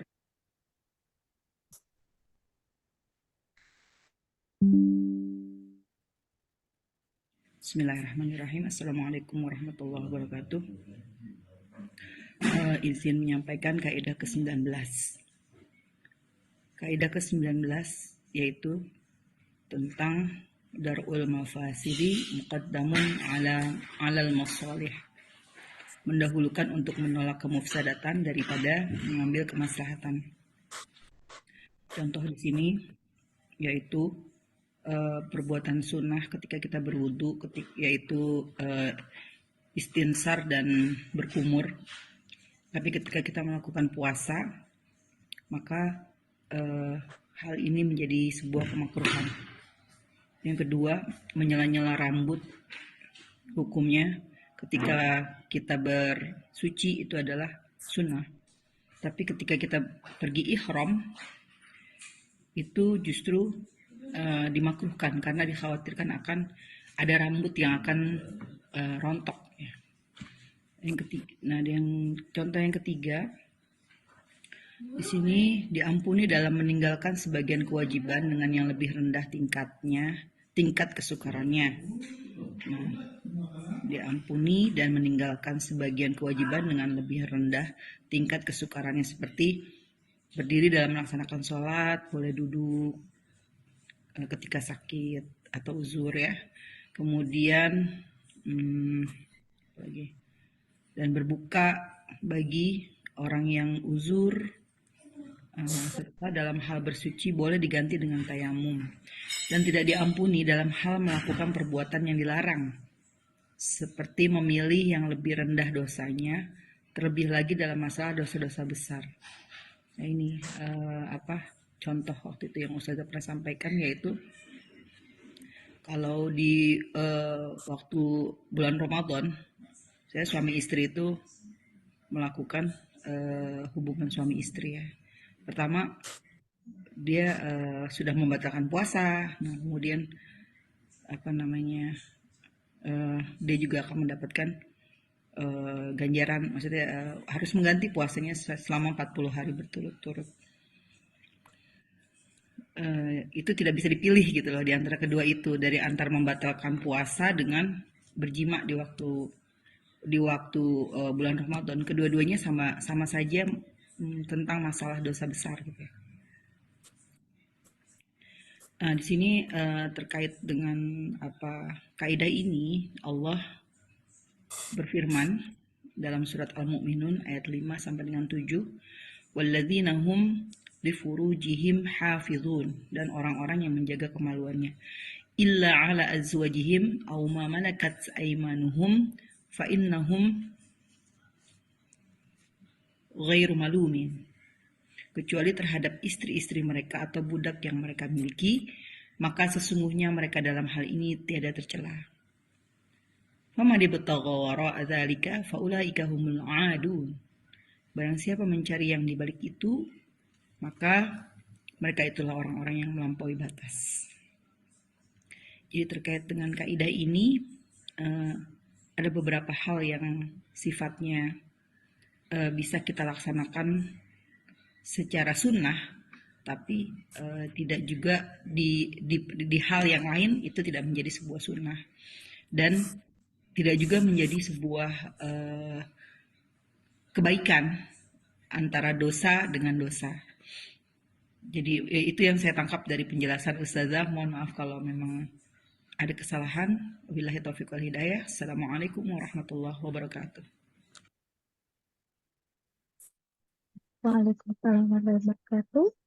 Baik, selanjutnya kita lanjutkan dengan kaidah yang terakhir untuk pagi hari ini, yaitu kaidah ke-20 yang akan dibawakan kembali oleh Umi Vita. Baik, kepada Umi Vita dipersilakan. Baik, terima kasih. Kaidah ke-20, al-aslu fil abdha'i tahrimu. Asalnya berjima itu hukumnya adalah haram. Syekh Abdurrahman bin Nasir al-Sa'adi berkata, hukum asal hubungan biologis dan daging, begitu pula darah dan harta orang yang terjaga adalah haram, sampai datang dalil yang menunjukkan halalnya. Maka pahamilah apa yang telah didiktekan. Jadi maksudnya dihalalkan di sini adalah setelah menikah ya, sahabat. Contohnya, ketika seorang perempuan muhrim yang haram dinikahi, yang tidak diketahui keberadaannya, ada bersama dengan perempuan-perempuan yang jumlahnya dapat dihitung atau jumlah sedikit, dan berada pada satu kampung, maka dilarang bagi orang itu untuk berijtihad memilih salah satunya untuk dijadikan istri, karena syarat ijtihad dalam menentukan sesuatu itu adalah hukumnya harus mubah atau boleh. Tetapi diperbolehkan memilih salah satu dari perempuan-perempuan itu jika jumlahnya amat banyak, karena rukhsah atau keringanan agar tidak tertutupnya pintu nikah dan terbukanya pintu zina. Jadi contoh konkretnya, ketika ada seorang laki-laki yang hendak mencari istri, kemudian dia datang ke satu kampung yang di situ terdapat beberapa perempuan yang jumlahnya masih bisa dihitung ya. Nah, ternyata di dalam satu kampung itu ada seorang wanita yang masih muhrim beliau. Entah itu anaknya, entah itu kakaknya, adiknya. Tanpa sepengetahuan beliau karena beliau sudah meninggalkan kampung itu untuk dalam waktu yang lama. Nah, ketika demikian, maka dianjurkan untuk si laki-laki itu bertanya terlebih dahulu tentang perempuan yang ingin ia pilih menjadi istrinya. Bertanya dulu asal-usulnya, dia anaknya siapa. Jangan asal tunjuk karena bisa jadi itu adalah masih muhrimnya beliau. Tetapi jika dia memilih wanita itu di antara wanita yang sangat banyak. Misalnya dia ikut sekarang tuh kayak chatting online gitu kali ya, milih-milih istri kayak gitu itu. Se-Indonesia banyak banget kan perempuannya, nggak bisa ditanyain satu-satu, nggak bisa diinin satu-satu. Nah di situ diperbolehkan asal tunjuk. Begitu yang saya dengar ya dari penjelasan sebelumnya. Nah, kemudian yang kedua, jika seseorang mewakilkan kepada orang lain dalam membeli jariyah atau budak perempuan dan memberikan keterangan tentang sifat-sifatnya, dan ketika si wakil membeli jariyah itu dengan sifat-sifat yang sama, tetapi ia meninggal sebelum menyerahkannya pada orang yang mewakilkannya, maka hukumnya si jariyah tadi tidak boleh dijima oleh orang yang mewakilkannya itu karena dikhawatirkan si wakil membeli jariyah itu untuk dirinya sendiri. Walaupun si wakil membeli jariyah itu dengan sifat yang telah disebutkan tadi itu jelas dalam kehalalannya, karena asalnya jima itu haram sampai diyakini sebab-sebab yang menghalalkannya. Ini ada seorang saudagar dari zaman dahulu, zaman jahiliyah, meminta tolong kepada suruhan lah untuk membeli budak perempuan dengan ciri-ciri yang sudah disebutkan. Kemudian orang itu sudah membeli budak tersebut sesuai dengan ciri-ciri yang disebutkan oleh si tuannya tadi. Setelah ia beli, di tengah perjalanan pulang, ternyata si orang yang disuruh tadi meninggal. Maka budak perempuan ini tidak boleh serta-merta langsung dijima oleh si saudagar tadi. Karena dikhawatirkan yang disuruh untuk membeli tadi, si wakil tadi, itu mungkin saja terbersit dia ingin membeli untuk dirinya sendiri. Maka harus dijelaskan dulu sampai diyakini sebab-sebab yang menghalalkannya. Nah, untuk sebab-sebab yang menghalalkannya ini, saya minta tolong Ustazah ya untuk menjelaskan, karena yang ini saya kurang paham Ustazah. Yang sebab-sebab untuk menghalalkannya, apakah cukup dengan pernikahan atau harus seperti orang yang ditinggal cerai harus ada masa idahnya atau bagaimana, saya kurang paham ya Ustazah, mohon penjelasannya nanti. Yang ketiga, tidak dihalalkan menjima perempuan yang menjadi boyongan atau tawanan perang kecuali sudah menjadi bagian dari ghanimah yang dibagi oleh imam yang membaginya dengan baik dengan tidak ada rasa ragu dan takut. Ya, jadi tidak boleh asal menjima, wah ini perempuan nih tawanan perang nih, padahal belum jelas itu buat dia. Tiba-tiba udah mau dijima aja. Siapa tahu nanti dikasih ke orang lain, bukan buat dia kan? Nah itu tidak boleh. Kecuali si perempuan ini sudah betul-betul diberikan kepada orang ini, baru dia boleh untuk menjimanya. Kurang lebih seperti itu ya sahabat, penjelasan dari saya. Kurangnya saya mohon maaf. Wassalamualaikum warahmatullahi wabarakatuh. Waalaikumsalam warahmatullahi wabarakatuh. Jazakillah khairan kasiran kepada Umi Vita yang sudah menjelaskan kaidah terakhir, kaidah 20. Baik, mari kita buka kembali diskusi ya mengenai tadi berarti kaidah 11 sampai kaidah 20. Ini kebetulan sudah ada yang memberikan pertanyaan, Ustazah ya. Ini tadi Eyang bertanya tentang kaidah 18. Jadi kaidah 18 ini Umi Yuyun ya yang membawakan. Ini kalau di taman umum misalnya ada pohon-pohon buah seperti blueberry, strawberry atau mangga atau pisang atau rambutan, apakah boleh diambil misalnya untuk sekedar mencicipi? Baik. Silakan Umi Yuyun mau membantu menjawab.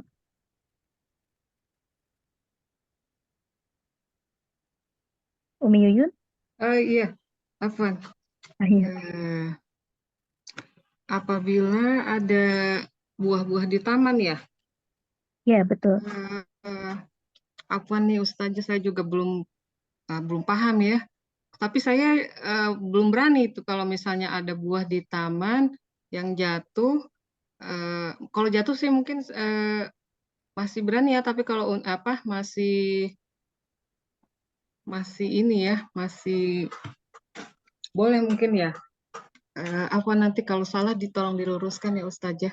Tapi kalau untuk mengambil gitu yang masih di pohon, ya mungkin kita harus izin dulu ya ke pengurusnya gitu.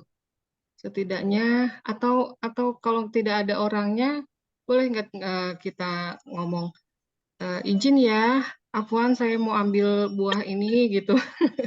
Izin ya, saya nggak ada yang jawab. Saya seperti itu ya.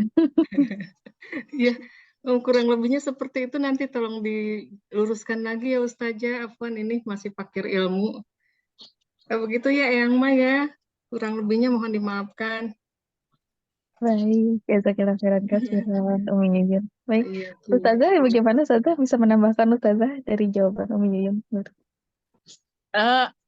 Awalnya udah oke tuh, udah menyesuaikan tadi seperti yang saya bilang kaidah umumnya bahwa yang sifatnya sosial itu fleksibel ya, hukumnya fleksibel bisa berubah-ubah. Jadi tadi tuh kalau di taman itu kan biasanya ada pengelola. Makanya kata Bu Yuyun cocok tuh izin ya kalau kalau ada pengelolanya. Karena meskipun itu milik umum tapi ada pengelolanya, itu biasanya pengelolanya juga welcome kayaknya karena itu milik bersama. Cuman dia mengelola itu untuk kebersihan, untuk kerapian itu biasanya. Nah, jadi izin. Tapi kalau ternyata nggak ada pengelolanya di situ gitu, terus kita pengen terus bilang izin ya ambil ya gitu, ya, itu ya nggak boleh. Tergantung kemaslahatan itu artinya ada aturannya juga ya.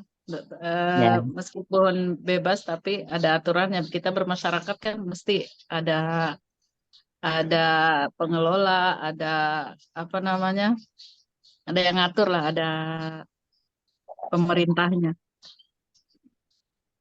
Iya Tapi Ustazah. tadi di awal udah bagus, udah lumayan menyesuaikan tuh. Itu kan nggak ada itu dalam kitab apapun itu nggak ada kan. Cuman kita menyesuaikan dengan kaidah ini nih. Kalau pohon kita masuk ke halaman orang, jadi milik dia itu satu ranting tuh, satu dahan tuh ke sana gitu. Sempat beredar juga kan ayam orang masuk ke halaman kita, udah tangkap aja, goreng gitu, terus kirim ke dia yang udah mateng kan. Soalnya kan merepotkan Tanamnya di juga. jalanan gimana Ustazah? Di jalanan tapi di depan rumah dia. Jangan di jalanan mah. Ya kalau di Bukan, jalanan, iya pohon misalnya di jalanan, di tapi punya halamannya dia orang. di luar. Keluar, Tapi iya di tetap izin lah kalau bukan ke halaman kita. Halaman orang lain ya ke orang lain yang kena halamannya itu. di jalanan kelewat. Di pinggir jalan pohonnya. Enggak ya di halaman rumah, tapi di luar. Cuman Ya. semuanya daunnya, rambutannya di jalanan gitu, keluar. Terus masalahnya ke kita nggak Masalahnya pengen iya mau suka mau pada yang ngambil. ngambil, banyak yang ngambil, pada lewat jalan ngambil gitu. Nah itu termasuk apa namanya tadi itu bisa fleksibel. Kalau nggak ada pengelolanya nggak ada. Tapi kalau misalnya dia di depan rumah jenengan, orang lain pasti izin ya ambil ya ini gitu. Ya, gitu. Iya Itu iya. menyesuaikan aja, tergantung apa namanya. Ya, yang penting tidak menimbulkan masalah. Iya. Gitu. Keren ya Jazakallah khair Kalau Ustazah. yang di taman itu kalau nggak izin kan nanti pengelolanya marah-marah. Ya udah saya Iya. siapkan buat Pak Bupati katanya. Kok dicuri? Ya. Oke, ya. Oke. Enggak. Soal gitu saya salah dong. Oh, itu kan ada di taman buah, terus ada ART bilang, Bu itu buah-buahnya boleh nggak sih? Nggak apa-apa orang umum kok, saya bilang gitu, salah dong ya. Karena yang nanam juga Nggak salah. aja, Nggak gitu, salah yang karena nggak tahu. Ya, emang apa-apa. Sekarang kalau udah tahu nggak lagi kan. Nggak salah. Jangan bilang salah dengan perilaku yang keliru di masa lalu. Karena ketidaktahuan. Ya. Iya, iya. Lanjut. Iya iya. Keren ya Jazakallah khair Ustazah. Jazakallah khair. Ustazah.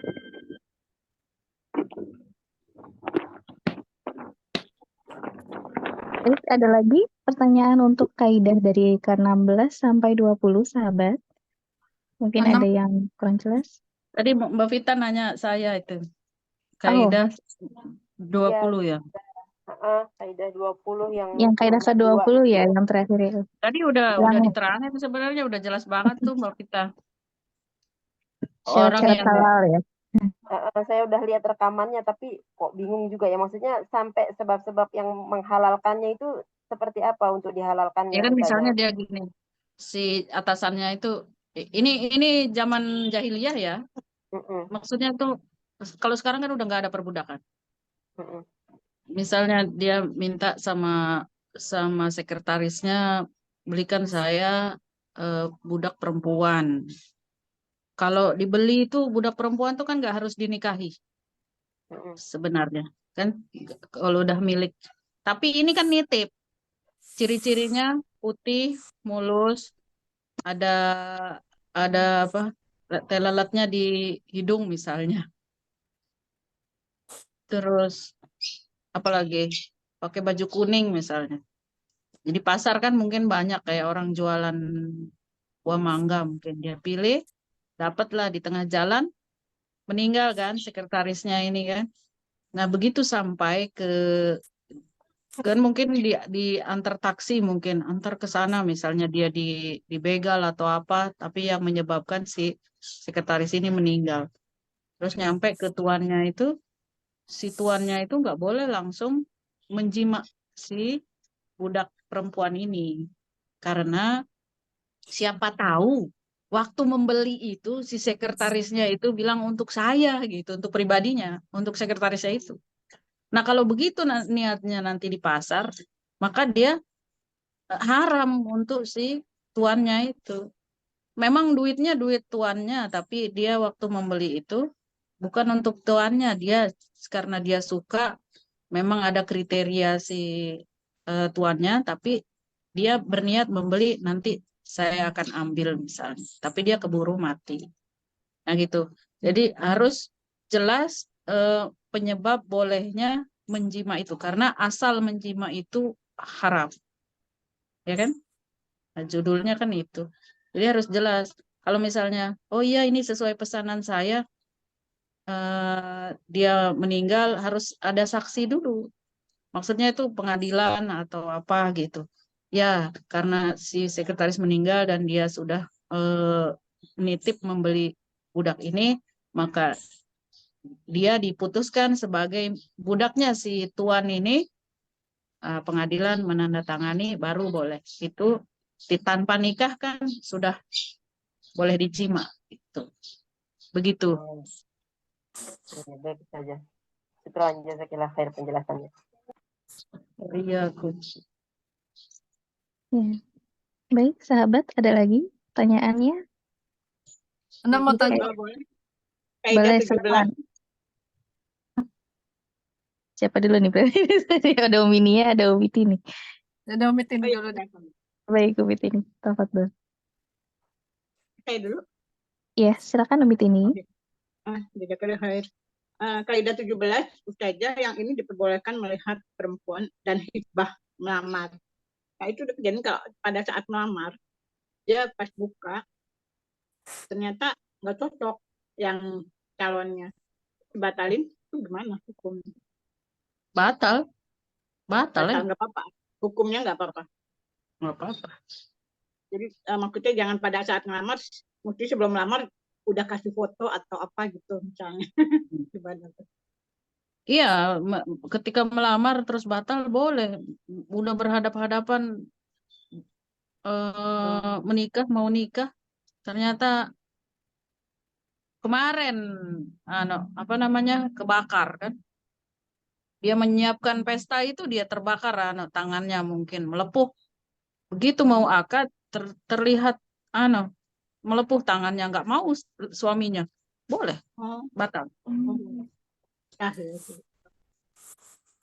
Orang udah nikah aja kalau dia tidak sesuai boleh batal pernikahannya. Kayak kemarin kan ada yang hilang, baru akad, terus apa? Izin ambil ayam geprek COD-nya, terus menghilang dia. Tahu-tahu pergi ke tempat pacarnya. Mantan. Akhirnya dibatalkan pernikahannya. Kalau tidak dibatalkan, kan dia belum berjima ya. Kalau tidak dibatalkan dia duda, janda. Tapi kalau dibatalkan pernikahan berarti dia tetap gadis dan perjaka gitu. Ya, belum sah. Boleh. Pernikahan boleh batal. Yang nikah lama pun boleh cerai. Apalagi yang belum nikah. Siap. Silakan Bu Nia. Baik, silakan. Selanjutnya Umi Nia. Ya, nah. Saja mau tanya yang kaidah ke-17 tadi juga sama. Tapi Ana yang ke poin kedua tadi. Umi Vita ya, Afan. Sebagian ulama membolehkan akad muzaroah. Kalau di sini sistemnya sewa tanah gitu saja, tapi nggak ada bagi hasilnya. Itu gimana saja? Biasanya orang Jepang itu menyewakan tanahnya, dan yang garap itu biasanya kita yang sewa. Yang banyaknya itu orang Indonesia yang sewa. Jadi ada punya tanah, lahan, sawah yang cukup. Kalau nggak tanah kosong, kalau nggak ada yang sawah juga gitu. Nah, sama kita tuh kadang suka ditanam-tanam, tapi nggak ada bagi hasilnya dan itu disewakan per tahun gitu. Itu gimana saja? Nggak apa-apa ya? Nah, nanti Mbak Pita mau jawab nggak? Dijawab sama Umi Vita dulu. Umi Vita. Mbak Nia ini berada di apa namanya lokasi yang non Muslim ya. Berarti sewa-sewa ya cara kolonial aja. Kalau dia cara company, cara company kalau orang Jepang. Jadi gini, nanti masuknya ke kaidah keberapa itu ya? Al-adah muhakkamah. Al-adah Al-adah muhakkamah. Kalau kaidah ke-21. 21 Jadi ya. ya, adat kebiasaan itu menjadi hukum. Ya di sana seperti apa gitu. Kalau masing-masing daerah, masing-masing negara, ya kan dia nggak mungkin mengikuti akad muzara'ah muqabarah ala muslim kan?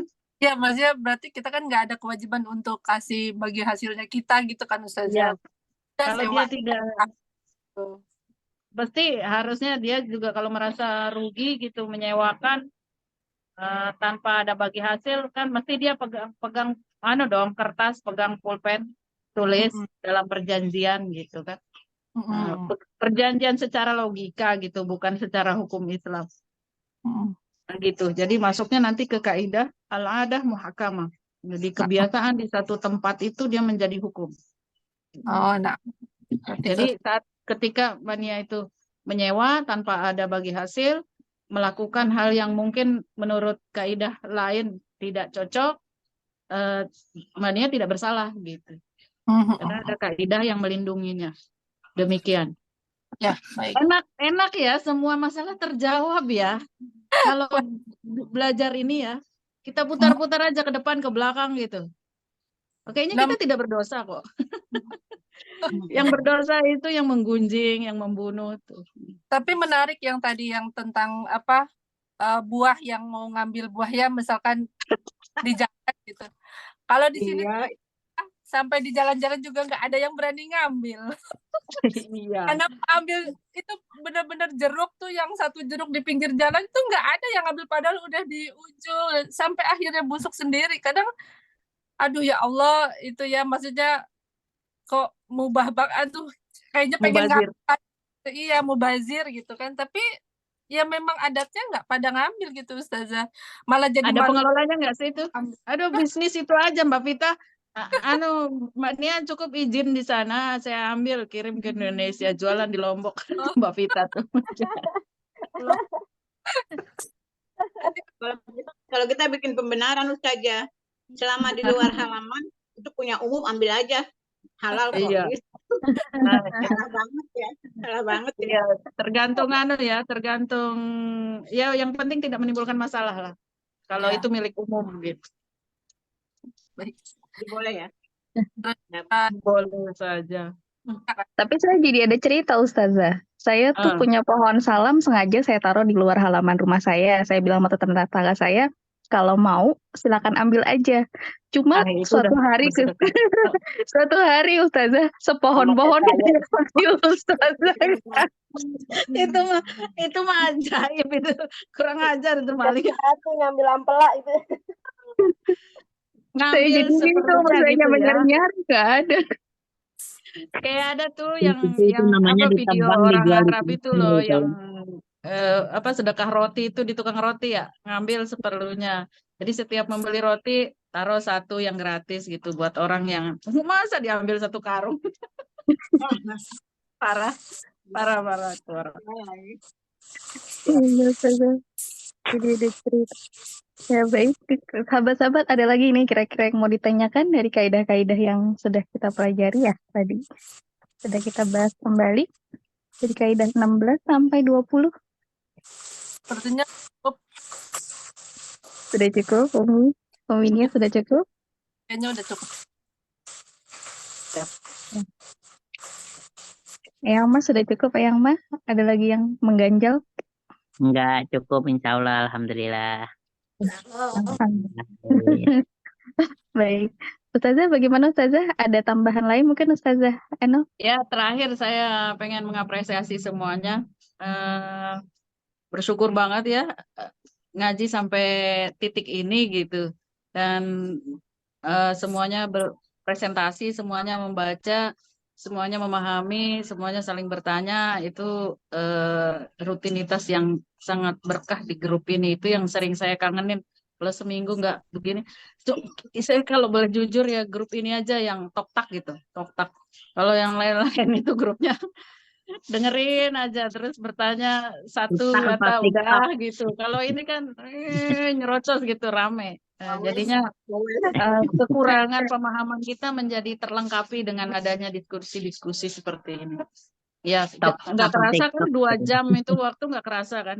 Rasanya masih kepengen lagi. Cuman kan yang Jepang udah lapar, udah zuhur, udah lewat gitu ya. Terima kasih dan tetap istiqomah.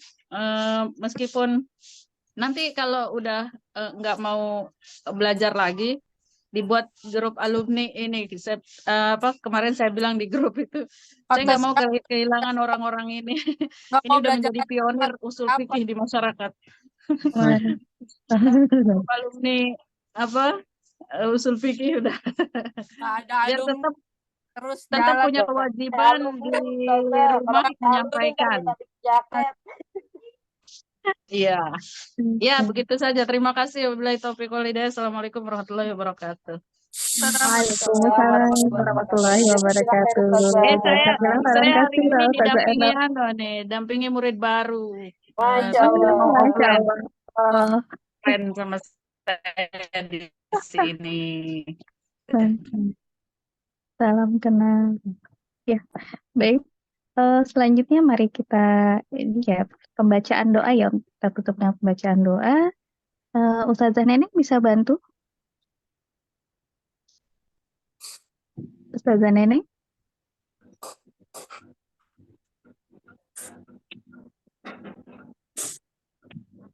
Ustazah Neneng kira-kira bisa bantu untuk pembacaan doa?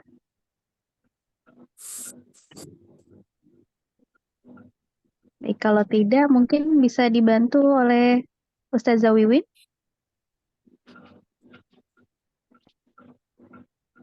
Ustazah Wiwin? Ya Umi, Oh iya, boleh bantu untuk doa? doa ya baik. Iya, baik. Ya. Salam.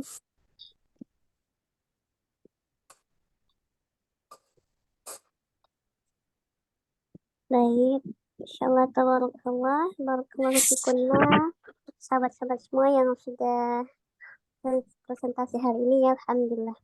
Semoga yang pekan depan juga dimudahkan. Izin tutup dengan doa Ustazah dan ummahat semua. Bismillahirrahmanirrahim. Alhamdulillahi rabbil alamin. Hamdan syakirin, hamdan na'imin, hamdan yuwafi ni'amahu wa yukafi'u mazidah. Allahumma salli ala sayyidina Muhammad wa ala alihi sayyidina Muhammad. Allahumma rahimna bil Qur'an waj'alhu lana imaman wa hudan wa rahmah. Allahumma zakkirna minhu ma nasina wa 'allimna minhu ma jahilna warzuqna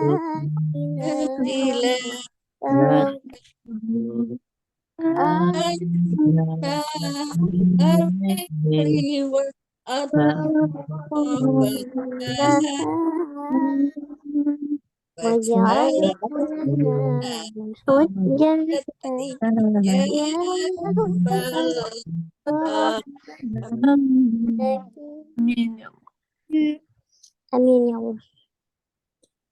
Ya Allah, berilah kami dengan Al-Quran. Jadikanlah ia pemimpin, cahaya, petunjuk, dan rahmat.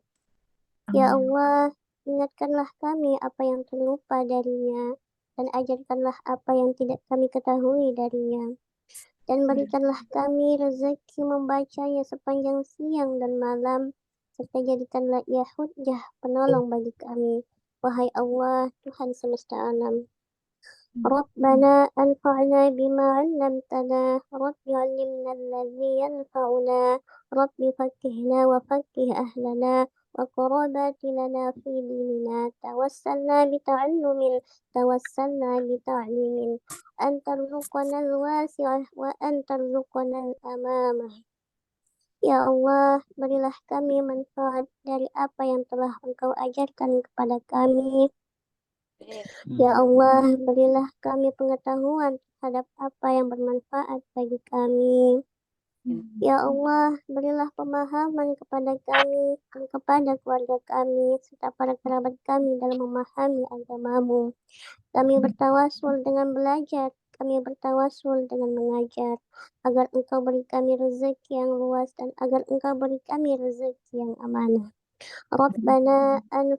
ربنا أفرغ علينا صبرا وثبت أقدامنا ربنا آتنا في الدنيا حسنة وفي الآخرة حسنة وقنا عذاب النار سبحان ربك العزة عما يصفون وسلام على المرسلين والحمد لله رب العالمين آمين.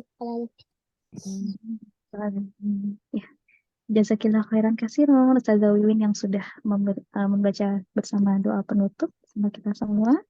Baik, saya sebagai moderator pada pagi atau siang hari ini mengucapkan maaf atas segala khilaf. Jazakumullah khairan katsiran kepada sahabat-sahabat yang sudah membacakan kaidah 11 sampai kaidah 20 sampai hari ini. Semoga apa-apa yang sudah kita pelajari bersama dapat kita pahami dan bisa kita manfaatkan dalam ilmunya dalam kehidupan kita sehari-hari. Amin ya rabbal alamin. Jazakillah khairan katsiran kepada Ustazah Henok Mutia yang sudah membersamai kelas ini. Dan semoga kita semua senantiasa apapun yang kita pelajari pada pagi hari ini juga bisa menambah amalan-amalan kebaikan kita semua. Amin ya rabbal alamin. Baik. Ya, saya mohon maaf atas segala hilaf. Wassalamualaikum warahmatullahi wabarakatuh. Waalaikumsalam warahmatullahi wabarakatuh. Jazakallah khair semuanya.